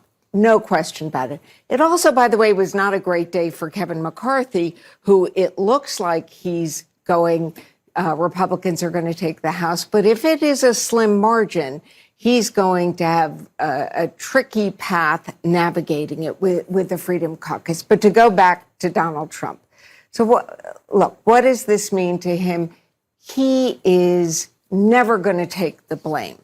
He's going to say, oh, they were weak candidates, not my fault. He'll always take the credit. He'll look at his polls, his ratings, as he likes to call them. But Trump never admits defeat. I do not think, talking to my sources, that this will in any way change. We assume that in the next week or two, maybe the 15th, he is going to announce that he's running. Everybody I spoke to in Trump world and Republican sources say they expect him to go ahead full steam. I will say it does change, I think, the dynamics for GOP presidential hopefuls. People who might not have gotten in the race are going to take a second look, especially since they are seeing that there are Republican voters out there across the country who want to move on from Donald Trump. Yeah, good point indeed. Mark, the Georgia Senate race, which is so important, is going to a runoff right now in early December. I think December 6th, there'll be a runoff election. You got some new reporting on how the Walker campaign, Herschel Walker campaign, is preparing for this. So right now, what we've been told that just in the last hour or so, I talked to the Walker campaign, we are seeing the Republican establishment coalesce very quickly behind Walker. And of course, you would expect that to happen, but perhaps even quicker, given what's at stake right now, which is potentially control of the Senate and what little of Joe Biden's agenda may or may not get through in the next couple of years. But I'm told that Ted Cruz will be the first senator we'll see tomorrow. He'll arrive in there, will campaign for Walker. He'll be one of many over the next month. Expect to see a lot of Republican senators down there. What was interesting what the Walker campaign told me just a short time ago is that they said it was smart that Joe Biden didn't come into Georgia. It was a very smart move on the Warnock campaign because they weren't able to tie him as tight as they wanted to. What we should expect in the next 3-4 weeks into this runoff is we're going to see an incredible amount of exposure just on Warnock himself and how control of the Senate, the control of the Republican conservative agenda or the establishment of one is going to rest on this race. One thing about DeSantis, because I do think this is really interesting, and in some ways it's sad. DeSantis, a huge winner, we all know that, okay? But DeSantis has a hurricane coming into Florida right now, which is awful, but he can use this as an opportunity to show leadership skills coming off of just an amazing night that he Or the flip side is that's why people respond to him, because fundamentally he does try and do the job of governing. Right.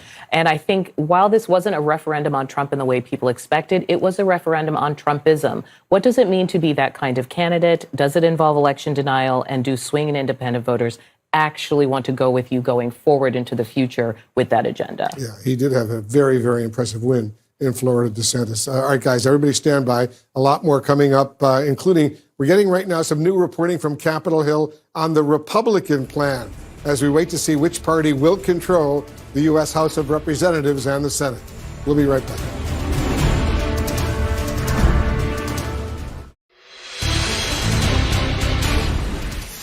All right, in Washington right now, the fate of the House and the Senate, both unknown, hanging in the balance. And meantime, on Capitol Hill, you've got Kevin McCarthy and Republicans trying to see what's next. We've got Capitol Hill reporter Melanie Zanona with me now. And Melanie, what has the reaction been to the election results on Capitol Hill today? Dripping in, dripping in. We still don't yet know full control, though. Yeah, exactly right. But the general consensus is that Republicans are very disappointed. And I have learned, along with my colleague Manu Raju, that there are around 24 members of the House Freedom Caucus who are now willing to vote against Kevin McCarthy for Speaker. And of course, depending on the margins, that could be enough to put his speakership bid in peril.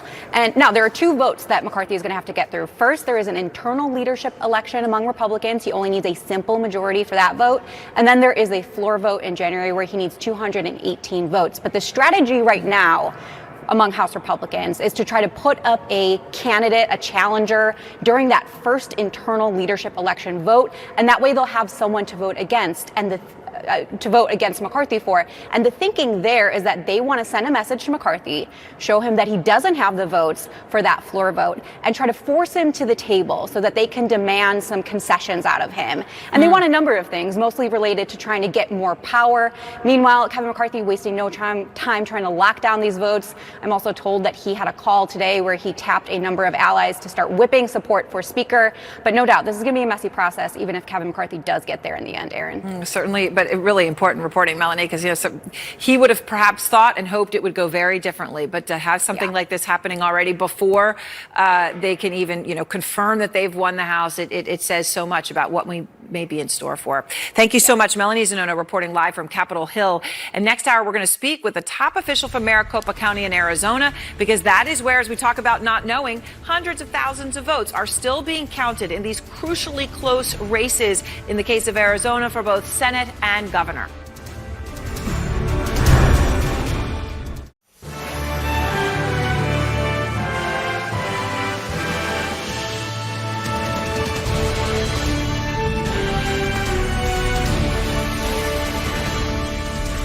The suspense is building. A number of extremely tight races are keeping control of Congress hanging in the balance. Good afternoon to all. I'm Erin Burnett. And I'm Wolf Blitzer. This is CNN's Election Day in America continued. Here's some live pictures coming in right now from the White House. That's where President Biden will be addressing the nation in about 2 hours. The president will also be taking questions from reporters. CNN reporting the White House is feeling cautiously optimistic right now after the results of these elections so far. Cautiously optimistic, but as we await for President Biden's press conference, we're watching 3 key Senate races because we simply just don't know who will have control. Let's look at Nevada. We're now standing by for a press conference with officials from Clark County, which of course is the biggest county in Nevada, home of Las Vegas. The race here is between Adam Laxalt, the Republican, and the Democrat incumbent Catherine Cortez Masto. We are still 22,595 votes ahead from Adam Laxalt. But again, the lion's share of the votes that are still out outstanding are in Clark County, where Catherine Cortez Masto leads. So this race very much unknown right now. So now let's flip it over. Let's look at Arizona. Another close one. The Democrat incumbent Mark Kelly there is still locked in this tight race with Blake Masters, the Republican. Mark Kelly is ahead by 89,969 votes. We are waiting an update from there, and also several 100,000 votes still outstanding in Maricopa, the most populous county there. Let's look at Georgia, because there we are awaiting the Secretary of State, Brad Raffensperger. He's going to be speaking any moment. We anticipate about the status here of this race, which you just heard Gabe Sterling, the elections chief there, saying is heading into a runoff. Raphael Warnock, Gabe says simply there aren't enough votes outstanding for this to not go to a runoff. So in the House, let's look at the balance of power. Flip over to the House. Still here, can't tell you. There are still seats that need to be called. 45 seats remaining where we have been unable to make a call. Let's look at where Democrats are leading right now at this hour of the afternoon. Democrats are leading in 19 of the competitive seats that we are unable to call at this point. Let's flip it over and show you where Republicans have the lead in these competitive races. And there, as you can see, 16 seats. So too early to call the Senate. Too early to call the House. That's where we are as suspense builds this afternoon. We have a team of reporters standing by in all of these battleground states. Let's start in Georgia, where that Senate race is now headed to a runoff. Eva McKend is there. And Eva, I know we're awaiting an update from the Secretary of State, who just easily won re-election there, Brad Raffensperger, on the race. That's right, Aaron. You know, given the unique nature of how winners are declared in this state, this was always a real possibility, a potential for a runoff that even could determine the balance of power in the Senate. That is not clear as yet if it will be that consequential. Senator Warnock, though, has always sort of been signaling to his voters that this is a possibility. He had ads up in recent weeks speaking to this, telling people, vote for me because I don't want to interrupt your Thanksgiving. Meanwhile, though, Republican Herschel Walker, he dismissed this potential, saying pretty confidently going into election night that he would win outright. Well, that did not come to bear, and now we have another 4 weeks left of campaigning in this state. Here is how one of Georgia's top election officials is assessing this runoff. I think the main message is voters want stability and they want candidates who stand up for themselves on their own issues and not necessarily tied to one personality or another. So we know that Republicans have some disappointment here because Walker underperformed Republican incumbent Governor Brian Kemp, who sailed to victory last night against his Democratic opponent, Stacey Abrams. Kemp outperforming Walker in suburban areas by about 163,000 more votes. Aaron? All right, Eva, thank you very much from Georgia today. And I want to go to Arizona now, that race for Senate, as well as that governor's race, which has been so carefully watched between Katie Hobbs and Kari Lake, is still too close to call. Kyung La is live in Phoenix. And Kyung, you are, again, a county you know so well, Maricopa, the most populous, the most important to determining the outcome of the race, it appears like, yet again in Arizona. Yet again, and I'm going to say this yet again, it is too early. There are 400,000 ballots yet to be counted here in Maricopa County. More than half of them have to be signature verified. This is going to take some time. So I'm going to say it again. It is too early. We are seeing at least Democratic incumbent Mark Kelly reiterate to his crowd that they just have to be patient. Take a listen. I am feeling confident tonight.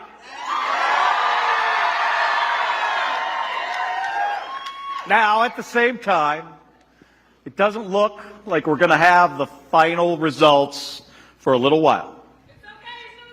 And that's okay. Now, taking a very different tone is the Republican nominee for Governor Kari Lake. I want you to listen to what she thinks about this slow process, which happens every election here in Arizona. She's trying to link taking time to corruption. Take a listen. I kind of feel like it's a Groundhog Day. We had November 3rd, 2020. That was called Incompetency 101. Then we had August 2nd, 2022, incompetency in elections 202. And now we're at incompetency in elections 303. We need honest elections, and we're going to bring them to you, Arizona. I assure you of that. The system we have right now does not work.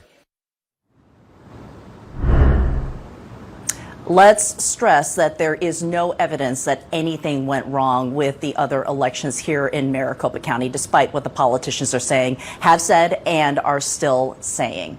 Wolf? All right, Kyung, thanks very much. I'm here with John King at the Magic Wall. You know, John, we're looking at all these results. There were some bright spots for Democrats and some bright spots for Republicans as well. Right, and so let's dig deep into Arizona and the outstanding questions. But I just want to start with addressing the question Kyung just tossed to Kari Lake, talking about what she calls incompetency. This is called math. It's not called incompetency. It's called math. Joe Biden won the state of Arizona in 2020 by 10,457 votes. Donald Trump could ask for a recount. He did. Donald Trump sued in court. He did. He lost. That's not incompetency. It is absolutely critical we make this point when someone says otherwise. That is called a Joe Biden victory in the state of Arizona in 2020. Let's come back to where we are now. Why is Kari Lake raising that point? Well, let's start with her race and the governor's race right now. At the moment, she is trailing, but just narrowly. Just narrowly, right? And so you let the process play out. That's how it works. That's how it worked in 2020. That's how it worked in 2016. Donald Trump won. There were some states that were a little slow in counting. So where are we right now? This is the most important number. When you have 50.3 to 49.7, it's the vote that's still out. Somewhere in the ballpark of 30% of the vote has yet to be counted in Arizona. So we need patience. Democrats need patience. Republicans need patience. Everybody needs patience. Maricopa County is more than 60%, about 62% of the statewide population. We'll see how it comes out of the vote share. It'll be roughly that. And you see there's an estimate of about 30%, 32% of the votes still to be counted in the most populous, most important, Phoenix and the suburbs around it, where Kari Lake was once a TV anchor. She's incredibly well known. That will determine this race. And then Pima County, you come down here, it's another 15% of the state population. So 75, a little more than 75% of the population in those two counties where you still have a lot of votes to count. That's called democracy, and sometimes it's slow. And if you're a partisan with skin in the game, yes, it can be frustrating. But Arizona got it right in 2020. There's every reason to believe when we know the final results, somebody will win and they'll get it right in 2022. And again, the other person will have the right to a recount if it's close, the right to go to court if they want. The key here is to let the process play out. But the governor's race incredibly close with the Democrat on top by 11,000 votes and change. You look at the Senate race, the Democrat on top here by a much larger lead. Mark Kelly running stronger than Katie Hobbs, if you will.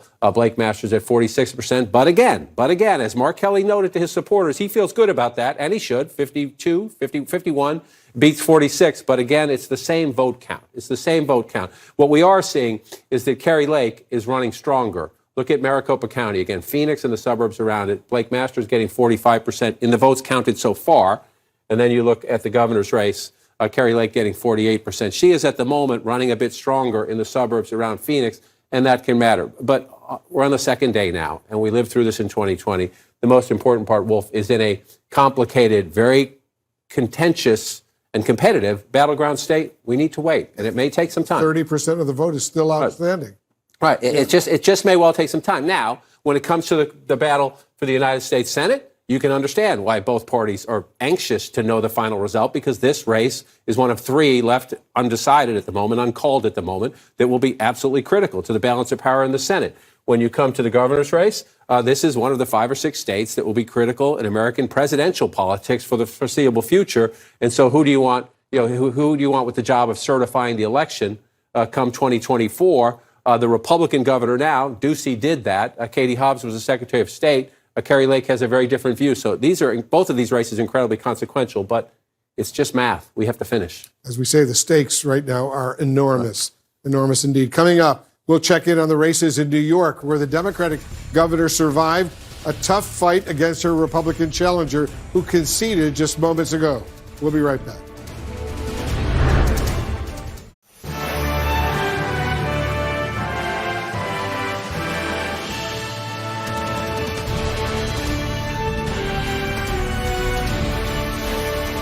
At the White House right now, President Biden is just moments away from holding a news conference about the midterm election results. He will face reporters and the nation with control of the House and the Senate still up in the air as election night in America continues. I'm Jake Tapper. We're back in the CNN Election Center as we wait to hear from President Biden. Let's take a look at where the expectations-defying cliffhanger election stands this hour.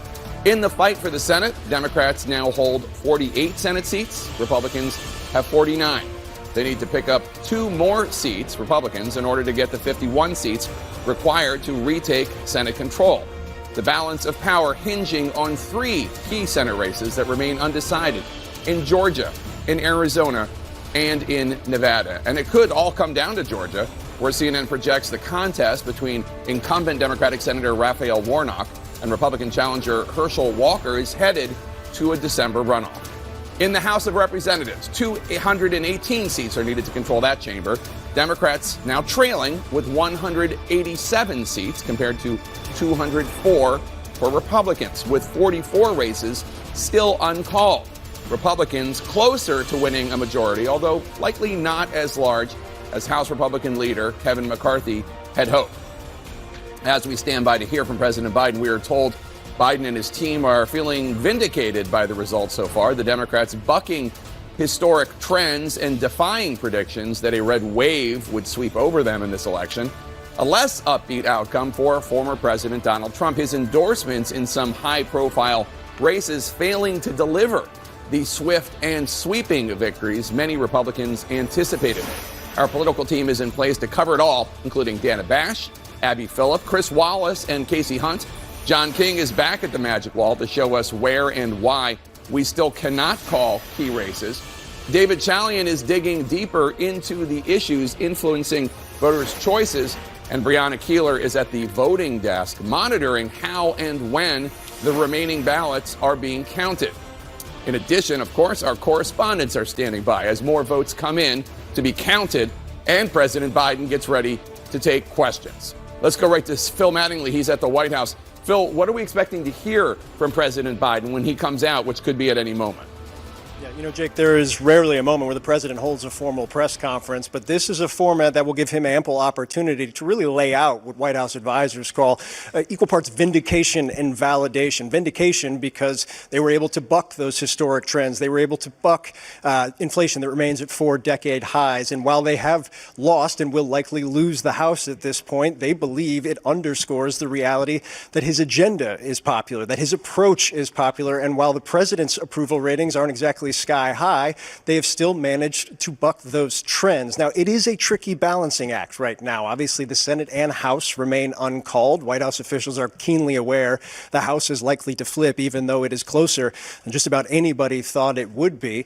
And it raises very critical questions going forward. The president has made clear he would start to think through his decision about seeking re-election after the midterm elections. We are now a day after the midterm elections. And he also has to weigh the possibility of a Washington reshaped, a House Republican conference. No matter how small the majority, dramatically changes what the president can do and what the president will face over the next 2 years. So those are all critical elements that we expect the president to delve into here. But when you talk to White House officials, there is no denying the fact they are very pleased with what they saw last night, very closely watching how the races that are still outstanding play out.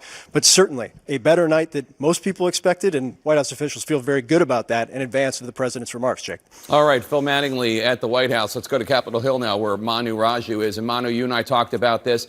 The man who wants to be House Speaker, Kevin McCarthy, earlier in the year, he had predicted the Republicans would take 60 seats. He lowered expectations since then. But they've got to be disappointed because while there still are about 30 or so races that remain uncalled, this does not look like the sweeping momentum he was hoping for.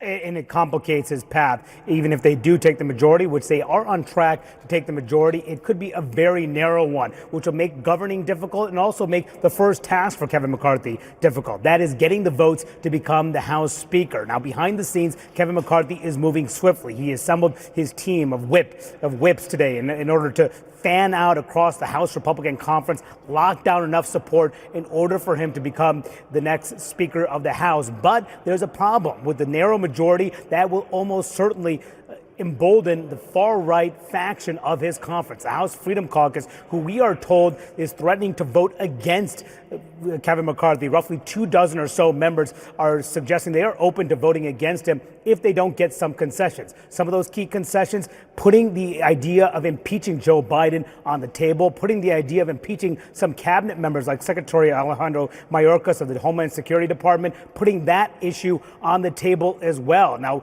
in order for Kevin McCarthy to get those votes, he will have to cut some of those deals, because next week will be the first step in the process. He has to get the nomination from his conference. Half of the members need to vote for him, but then the big vote happens in January, where he would have to get 218 votes in the full House of Representatives to become the next Speaker of the House. And a narrow majority means that a handful of members, if they defect, will complicate that path. And Jake, we are told that those far-right members are looking at the possibility of putting up a challenger against him next week, a long-shot challenger, but one they believe will force him to come to the table. So while they are happy they have the majority, the margins do matter, and McCarthy is contending with that reality right now. All right, Manu Raju on Capitol Hill. Let's talk about this with my august panel. Dana Bash, let me start with you. What is President Biden going to say? I guess he's going to try to spin this as a victory, and certainly it does seem to be defying expectations as to how many seats Republicans will pick up, but they still are likely to win the House. The Republicans are still likely to win the House and maybe even the Senate. You're right.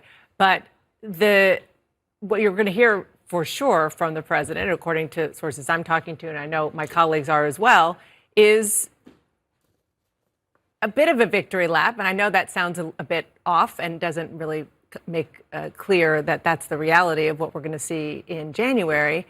But remember what the White House has been up against. They have been up against even many in their own party saying, why did you end on democracy? Why are you pushing abortion so much? Well, they believe at the White House that that is what helped the Democratic turnout. And if not for that, then it would have been a whole lot worse. Yeah, I mean, I'm hearing the same thing. Look, this morning I spoke to a source in the White House who said the mood was almost giddy because I think even they beat their own expectations.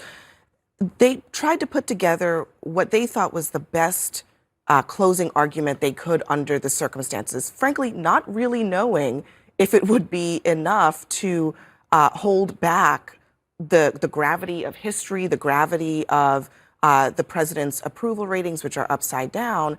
And I do think that what we saw last night was when you look at the scope of recent American history, the last, say, 40 years, you don't really see incumbent presidents who are as unpopular as President Biden is getting the result that they got last night. And I think that's why you're probably going to hear Biden, with some caution, saying something along those lines. But I will say one other thing. Remember, Biden campaigned as wanting to bring back the soul of the nation. I do think that there's a feeling now that Americans responded to the idea that there should be lines drawn with some of these candidates who went too far on the election denial, too far on the conspiracy theories. And I would not be surprised if you heard him talking about what that means for the country, not just for the Democrats. You know, Jake, in 2006, George W. Bush lost 30 seats in a midterm, and he called it a thumping. In 2010, Barack Obama lost 63 seats, and he called it a shellacking. Well, clearly, Biden didn't suffer those kinds of losses. It'll be very interesting to hear how he characterizes what happened last night. You know, to pick up on something that Abby said, and I wasn't sure it was going to work, but this final pitch, which wasn't about abortion or inflation, it was about democracy. Democracy is on the ballot.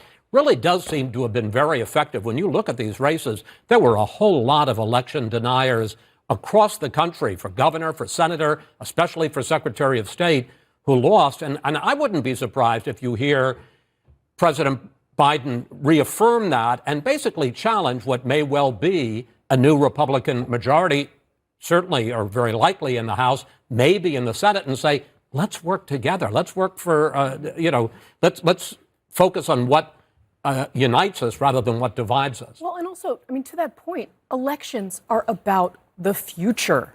They are always about the future. And by and large, the party that focuses the most on what is up next for people is the party that wins. And this election denialism stuff is not about that. It was about the past. I mean, look, all those numbers we saw, even the exit polling, right, that showed, that we were sitting here talking about last night, that showed how unhappy people were. This should have been a change election by all of our traditional metrics, and it wasn't. That tells you that there was something deeply different. And I will say, if you're President Biden, I mean, I have to say They have, at various turns throughout the past 3 years, been able to look around at the national media and the way they have been covered and say, you have underestimated us. We are going to pull this out. We are seeing the things that we are seeing. We are prioritizing the things we are prioritizing for a reason. I think even they were doubting it by the end, but honestly, they came out on top. It's one of the things that I've seen some pollsters talking about this morning, which is really interesting, is I don't want to take away from President Biden's achievement on this, but one of the ways the Democrats did not have the horrible night that a lot of them feared was that people who were registered as somewhat disapproving of President Biden still voted for Democrats. Which is a phenomenon we've been talking about, I think, for months. Biden he's somewhat unpopular in a large swath of the electorate. We saw that in the exits as well. But in the polling over the summer, we saw voters basically saying the generic ballot is more or less even between Republicans and Democrats because they're willing to cast a ballot for a Democrat even while they might not approve of the president's performance. That has been the most unusual aspect of this race from the beginning. And we can't forget about abortion here. I just think that is... Yeah, I agree. We have never, I think, as a country, had an election where abortion was on the ballot in the way that it was in this cycle, and we saw the results. I remember being in Arizona a couple of weeks ago, listening to Democratic voters talking about, female voters, talking about the fact that they are convinced that there are going to be more people going out and voting on this issue than are telling. They're not out there holding signs. They're probably not even telling pollsters. Or their husbands. Maybe they're not even telling their husbands, but they feel it. And, maybe that was part of it. Although one thing I just want to go back to Casey on, this is a change election in that things are going to change big time in Washington. Sure, that's right. But it's not the seat It's levels not a sea that change. Chris Wallace was talking It's about. not a sea change, but the approach is going to have to be different. And we're going to have to kind of readjust. The White House, most importantly, is going to have to readjust because for 2 years, they have been trying to jam through as much as they could of the Democratic agenda with a very, very small majority. Now there's also going to be a small majority no matter what happens. Looks like on the Republican side that they're going to have control in the House, but no matter what happens in the Senate, it'll be small, and they're going to have to do it in a very different way. So maybe the Joe Biden who ran in 2020 will come out and work across. And you the aisle. can't overstate a Republican majority in the House, and it seems likely to happen, no matter how small it is going to cause. It'll still cause a sea change in this town. I mean, it'll cause a sea change on policy. It'll cause a sea change in investigations. It'll cause a sea change in the budget, the debt limit, support for Ukraine. I mean, Joe Biden may sit there and, quote, declare victory. He's got a much more complicated life. And the irony is that smaller majority makes it more complicated. Right, because of the group that John Boehner once called the crazies or the wacko birds, the far-right Freedom Caucus that McCarthy, if he's the speaker, is going to have to constantly be taken care of. Anderson Cooper, back to you. Jake, thanks very much. I want to check in with our folks here, looking ahead to President Biden about to speak. David Axelrod, what do you expect to hear? Well, or what do you hope to hear? Well, those could be two different things. Look, what I would advise would be to understand what the message was yesterday. I think it was a repudiation of extremism in all its forms. And I think he should note that and understand this wasn't an affirmation of policy so much as that, and recognize that people are still struggling with inflation and other challenges, and our job is to work together to try and solve them. You're talking about humility, is what you're suggesting. It's always good. Humility is good. And I think, I would understand if they're buoyant in the White House because this was a far better result than they anticipated. And so it must be an incredible relief. But I would advise against triumphalism, and I would make it not about him, but about the country and what it says about the country and where we have to lead. This wasn't a clear mandate for Joe Biden. I mean, he avoided the big red wave, which they were very afraid of, but this wasn't any kind of affirmation of you've handled inflation well, you've handled everything well. It was that, he avoided disaster, and he should reach across the aisle, and because there's going to be a narrow majority if Republicans do take control of the House, and so he should be magnanimous in victory. He might do all that. And I hope he does all that. But he would have the right to say, I told you so. He would have the right to say, I told you so. That I told you so on what? That America's better than you thought. That people are not going to go for the extremism. Right. The democracy matters to people. And I told you so. And I think what's important about that is people were doubting on him. I was doubting on him.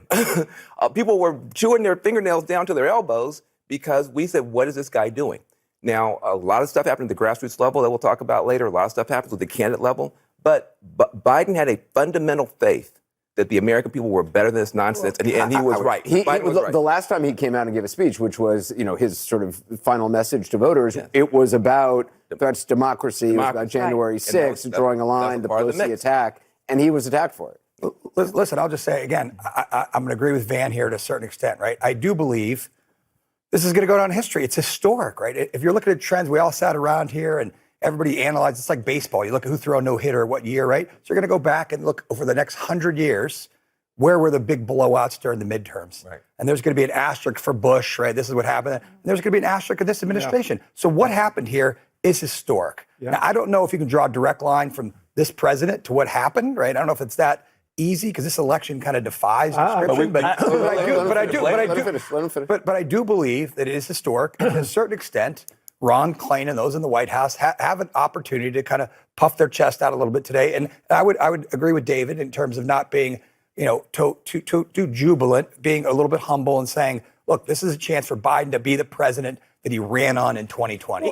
Bring America together. Isn't the message in the exit polls that we saw, Van, to your point, though, that the best thing that ever happened to Joe Biden was Donald Trump? I mean, the voters are not hot on Biden's policies. They're not hot on the direction of the country. They're not hot on the economy. But they were a little hotter on Biden the man than they are on Trump the man. So once again, he has a political triumph because he's being compared to a... Let's hear Alyssa. So he has every right to take a victory lap, but to David's point, I would have some humility in this. What he's running into if Republicans take the House is going to be investigation after investigation, subpoenas flying to the White House, bringing his cabinet officials forward, trying to impeach him. This is much more difficult with a slim majority for Kevin McCarthy. And I think if he strikes maybe much easier with a slim majority. But I think if he strikes the right tone today, it actually could lead to building more of a governing majority with some of the more moderate House Republicans who for years have been overridden. There's an opportunity to do that. There's an opportunity, and I think that's what he should be looking for. But can that be done at a time when the rest of the Republican Party is, having investigations? I think that this is a wake-up call for the Republican Party. I think they need to realize this was a referendum on extremism. People don't want to debate Hunter Biden. They want to bring down gas prices. They want to put, food on people's tables. I think there's both of that. My point is not that he should be proud of what the country did.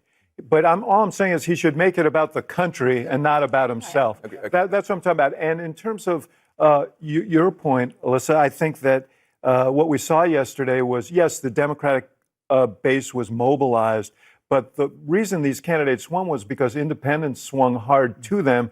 They were the people who also swung to Joe Biden in 2020, and some of them had lost faith in him. And I think to speak to fundamental kind of our stake in each other and so on. I want to add some after Glory. Well, this isn't Biden's first rodeo here. And he knows what happened in the 90s, for example. I mean, he understands that the potential for Republican overreach is huge. And so I think he's got to kind of play it cool because he knows what's sitting out there, as Alyssa's talking about. He knows they're talking about investigations. He knows they're talking about impeachment. He knows they're talking about Hunter Biden, et cetera, et cetera. So he can use them as a foil. And I think right now he's got to be cool. He's got to be cool about it. Look, I think that's right, and I agree that the independents were key here. But I don't want to take away, and I know nobody does. The base actually did its job, and I hope the White House takes a lesson. Biden came through for the base. Biden came through. He did the climate stuff they were begging him to do. He did the marijuana stuff they were begging him to do. He did the student loan stuff they were begging him to do. He did a bunch of stuff they were begging him to do, and people showed up, and the young people showed up. I think we don't know how to poll these folks. We got to figure out how to poll them on TikTok or something else, Snapchat or something. But Voters for Tomorrow, Movement Voter Project, Alliance for Youth Action. These organizations actually performed very, very well with very little money. So I hope he also acknowledges the base. Based on everything you just said, Yes. Here's a question I have. If you're Joe Biden today, do you feel emboldened to run for re-election, or do you go out and say, I'm going out? That was my next question. On top. because I was trying to put myself in his shoes. On the one hand, on the one hand, you could, if you're him, you. What would you do? Well, dang, I'm all in, especially if I'm going to get Trump again, because it's obvious I can lick Trump. but he may not on the get other Trump on the other hand, if the Republicans move on, so I don't know. It's interesting. political question. And I'm going to get in trouble for saying this. I think Joe Biden, for both parts of it, what I'm going to say, I think Joe Biden will be history will look kindly on Joe Biden for what he's done as president of the United States. Amen. Defeating Trump, leading the country through this pandemic. However you feel about elements of what he did, the legislative things he's accomplished, which were truly historic, some of which will have generational impact. Absolutely. Infrastructure, I think the climate stuff. But be that as it may, and if he were 60 years old, there'd be no doubt that he should lean in and he should run, and nobody would question that. I've said it a million times, and I'll say it again. The issue is not political. The issue is actuarial. And he's going to have to decide. He would be 82 years old when he became president of the United States. He would be 86, closer to 90 by the time he finished. This is going to be an issue. And so to David, say, hey, we had a good midterm, so I'm in. David, if you were advising him, what would you? I would take advantage of this moment. Frankly, I think he's got so much to his credit. And I think this would be a great moment. I mean, not today, but I think that, it would be much harder in certain ways for a guy who has a lot of pride to say after a bad midterm, you know what, I think it's time for me to go. He has more latitude to do it. Do you now. think there are advisors in the White House who, if they felt that, would actually say that to Joe Biden? Yeah, I think there probably are, but I also think that this is a decision that he and his family are going to make. I think this is a Jill Biden discussion with his. This is a discussion with his wife, and we don't know where she is on this issue. And also, you have to consider if Donald Trump is weakened, he's also got to consider who else might he run against. If DeSantis is suddenly empowered, then that's a very tough opponent. And I wonder how that would impact. But you could also look at it the other way. If it is Ron DeSantis, and he looks at Ron DeSantis and thinks, is he that likable? Can he run a national campaign? 24 hours. Look at this. 24 hours ago, we were sitting here and Trump's going to be the nominee. He's announcing on Tuesday. Nobody's going to beat Donald Trump. Who can unseat the king, right? And this morning, the front page of the New York Post is the future, right? But we've seen this before. No, I'm not so sure we've seen this before. There's a hue and cry. I heard from people in Pennsylvania last night until I chose to turn off my phone at 5 a.m.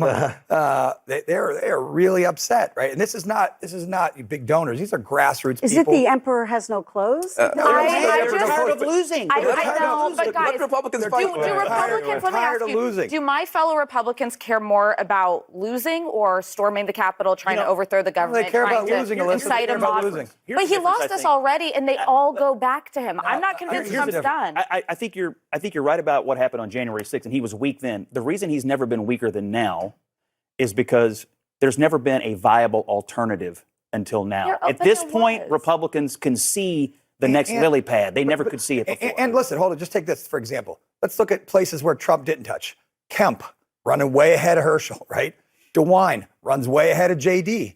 Right, everywhere, where Trump touches. You guys are making a logical argument, Dave. There's no but my point to Alyssa's point is there's a demonstrable effect. I bet, mark my words, in 3 months, Kevin McCarthy, Rick Scott are going to be down at Mar-a-Lago begging for money and begging for Do you think Republicans chose Donald Trump in 2016 because they sat down and said, here's the guy who can lead us to victory? No, they did it because they had an emotional attachment exactly, to him. but I think this was a vagus nerve thing. I mean, this is central. Rick Scott having a meeting in 3 months with Donald Trump ain't going to mean too much based on what I'm hearing today. I mean, let's be honest. He had a very the agenda bad that he laid out this year was an albatross in every sense. And I said, one final little pithy comment, right? I said, if I do say so. Better deliver. Listen, the center of the Republican Party is in Florida, and it's no longer Mar-a-Lago, it's Tallahassee, right? Ron DeSantis. Delivered. Ron DeSantis is where people are going to be going, not Mar-a-Lago. I think I just heard early. somebody in Mar-a-Lago screaming. when you said that. That's what his hope I think is. it's early. I think it's early. I'm going to agree with Alyssa. I think that's why it looks Let's today. go back to Biden. What you think he's about? Well, We're about to here learn. comes the president. About to learn. Good afternoon. Well, we had an election yesterday. And it was a good day, I think, for democracy. And I think it was a good day for America. Excuse me, I'm a little hoarse. Our democracy has been tested in recent years, but with their votes, the American people have spoken and proven once again that democracy is who we are. The states across the country saw a record voter turnout. And the heart and soul of our democracy, the voters, the poll workers, the election officials, they did their job and they fulfilled their duty. And apparently without much interference at all, without any interference, it looks like. And that's a testament, I think, to the American people. While we don't know all the results yet, at least I don't know them all yet, here's what we do know. While the press and the pundits are predicting a giant red wave, it didn't happen. And I know you were somewhat miffed by my obsessive optimism, but I felt good during the whole process. I thought we were going to do fine. While any seat lost is painful, some good Democrats didn't win the last night. Democrats had a strong night. And we lost fewer seats in the House of Representatives than any Democratic president's first midterm election in the last 40 years. And we had the best midterm for governors since 1986. And another thing that we know is that voters spoke clearly about their concerns, about raising costs, the rising costs that they're in, and the need to get inflation down. There's still a lot of people hurting. They're very concerned. And it's about crime and public safety. And they sent a clear and unmistakable message that they want to preserve our democracy and protect the right to choose in this country. And I especially want to thank the young people of this nation who, I'm told, I haven't seen the numbers, voted historic numbers again. And just as they did 2 years ago. They voted to continue addressing the climate crisis, gun violence, their personal rights and freedoms, and the student debt relief. Last night, I was pleased to call Maxwell Frost, a 25-year-old who got elected, I guess the youngest man ever elected to the United States Congress. And I told him I told him that I was the first elected, the second youngest person ever elected to the United States Senate at 29. That I have no doubt he's off to an incredible start and what I'm sure will be a long, distinguished career. And when he's president and they say Joe Biden's out in the outer office, I don't want to say Joe who. But the voters were also clear that they are still frustrated. I get it. I understand it's been a really tough few years in this country for so many people. When I came to office, we inherited a nation with a pandemic raging and an economy that was reeling. And we acted quickly and boldly to vaccinate the country and to create a stable and sustained growth in our economy. Long-term investment to rebuild America itself, our roads, our bridges, our ports, our airports, clean water systems, high-speed internet. And we're just getting started. The interesting thing is that this is all going to really come into clear view for people in the months of January, February, March of next year. It's just getting underway. So I'm optimistic about how the public's going to even be more embracive of what we've done. Historic investments that are leading companies to invest literally hundreds of billions of dollars combined to build semiconductor factories and other advanced manufacturing here in America. It's going to create tens of thousands of good-paying jobs. And by the way, a significant number of those jobs are going to be jobs that pay average $126,000, $127,000. You don't need a college degree to get those jobs. And we're dealing with global inflation as a result of the pandemic and Putin's war in Ukraine. We're also handling it better than most other advanced nations in the world. We're lowering gas prices. We're taking on powerful interest, lower prescription drug costs, and health insurance premiums, and energy bills. After 20 months of hard work, the pandemic no longer controls our lives. It's still a concern, but no longer controls our lives. Our economic policies have created a record 10 million new jobs since I came into office. Unemployment rate is down from 6.4 when I was sworn in to 3.7%, near a 50-year low. And we've done all this while lowering the federal deficit in the 2 years by $1.7 trillion. Let me say it again, $1.7 trillion. No administration has ever cut the deficit that much. And reducing the federal deficit is one of the best things we can do to lower inflation, but while we've made real progress as a nation, I know it's hard for folks to see that progress in their everyday lives. And it's hard to see the results from actions that we took while we have to implement what we've done. But I believe we took the right steps for the country and for the American people. In fact, if you look at the polls, overwhelming majority, I don't look at them much anymore because I'm not quite sure how to read them anymore. I hope you are uncertain as well. But overwhelming majority of the American people support the elements of my economic agenda. From rebuilding Americans' roads and bridges to lowering prescription drug costs to historic investment in tackling the climate crisis to making sure that large corporations begin to pay their fair share in taxes. And I'm confident these policies are working and that we're on the right path, and we need to stick with them. All these initiatives take hold as they do, from lead pipes being removed from schools and homes to new factories being built in communities with a resurgence of American manufacturers. It's already created, by the way, 700,000 brand new manufacturing jobs. You've heard me say it ad nauseum. I don't know where it's written. It says we can't be the manufacturing capital of the world. We are now exporting product, not jobs, around the world.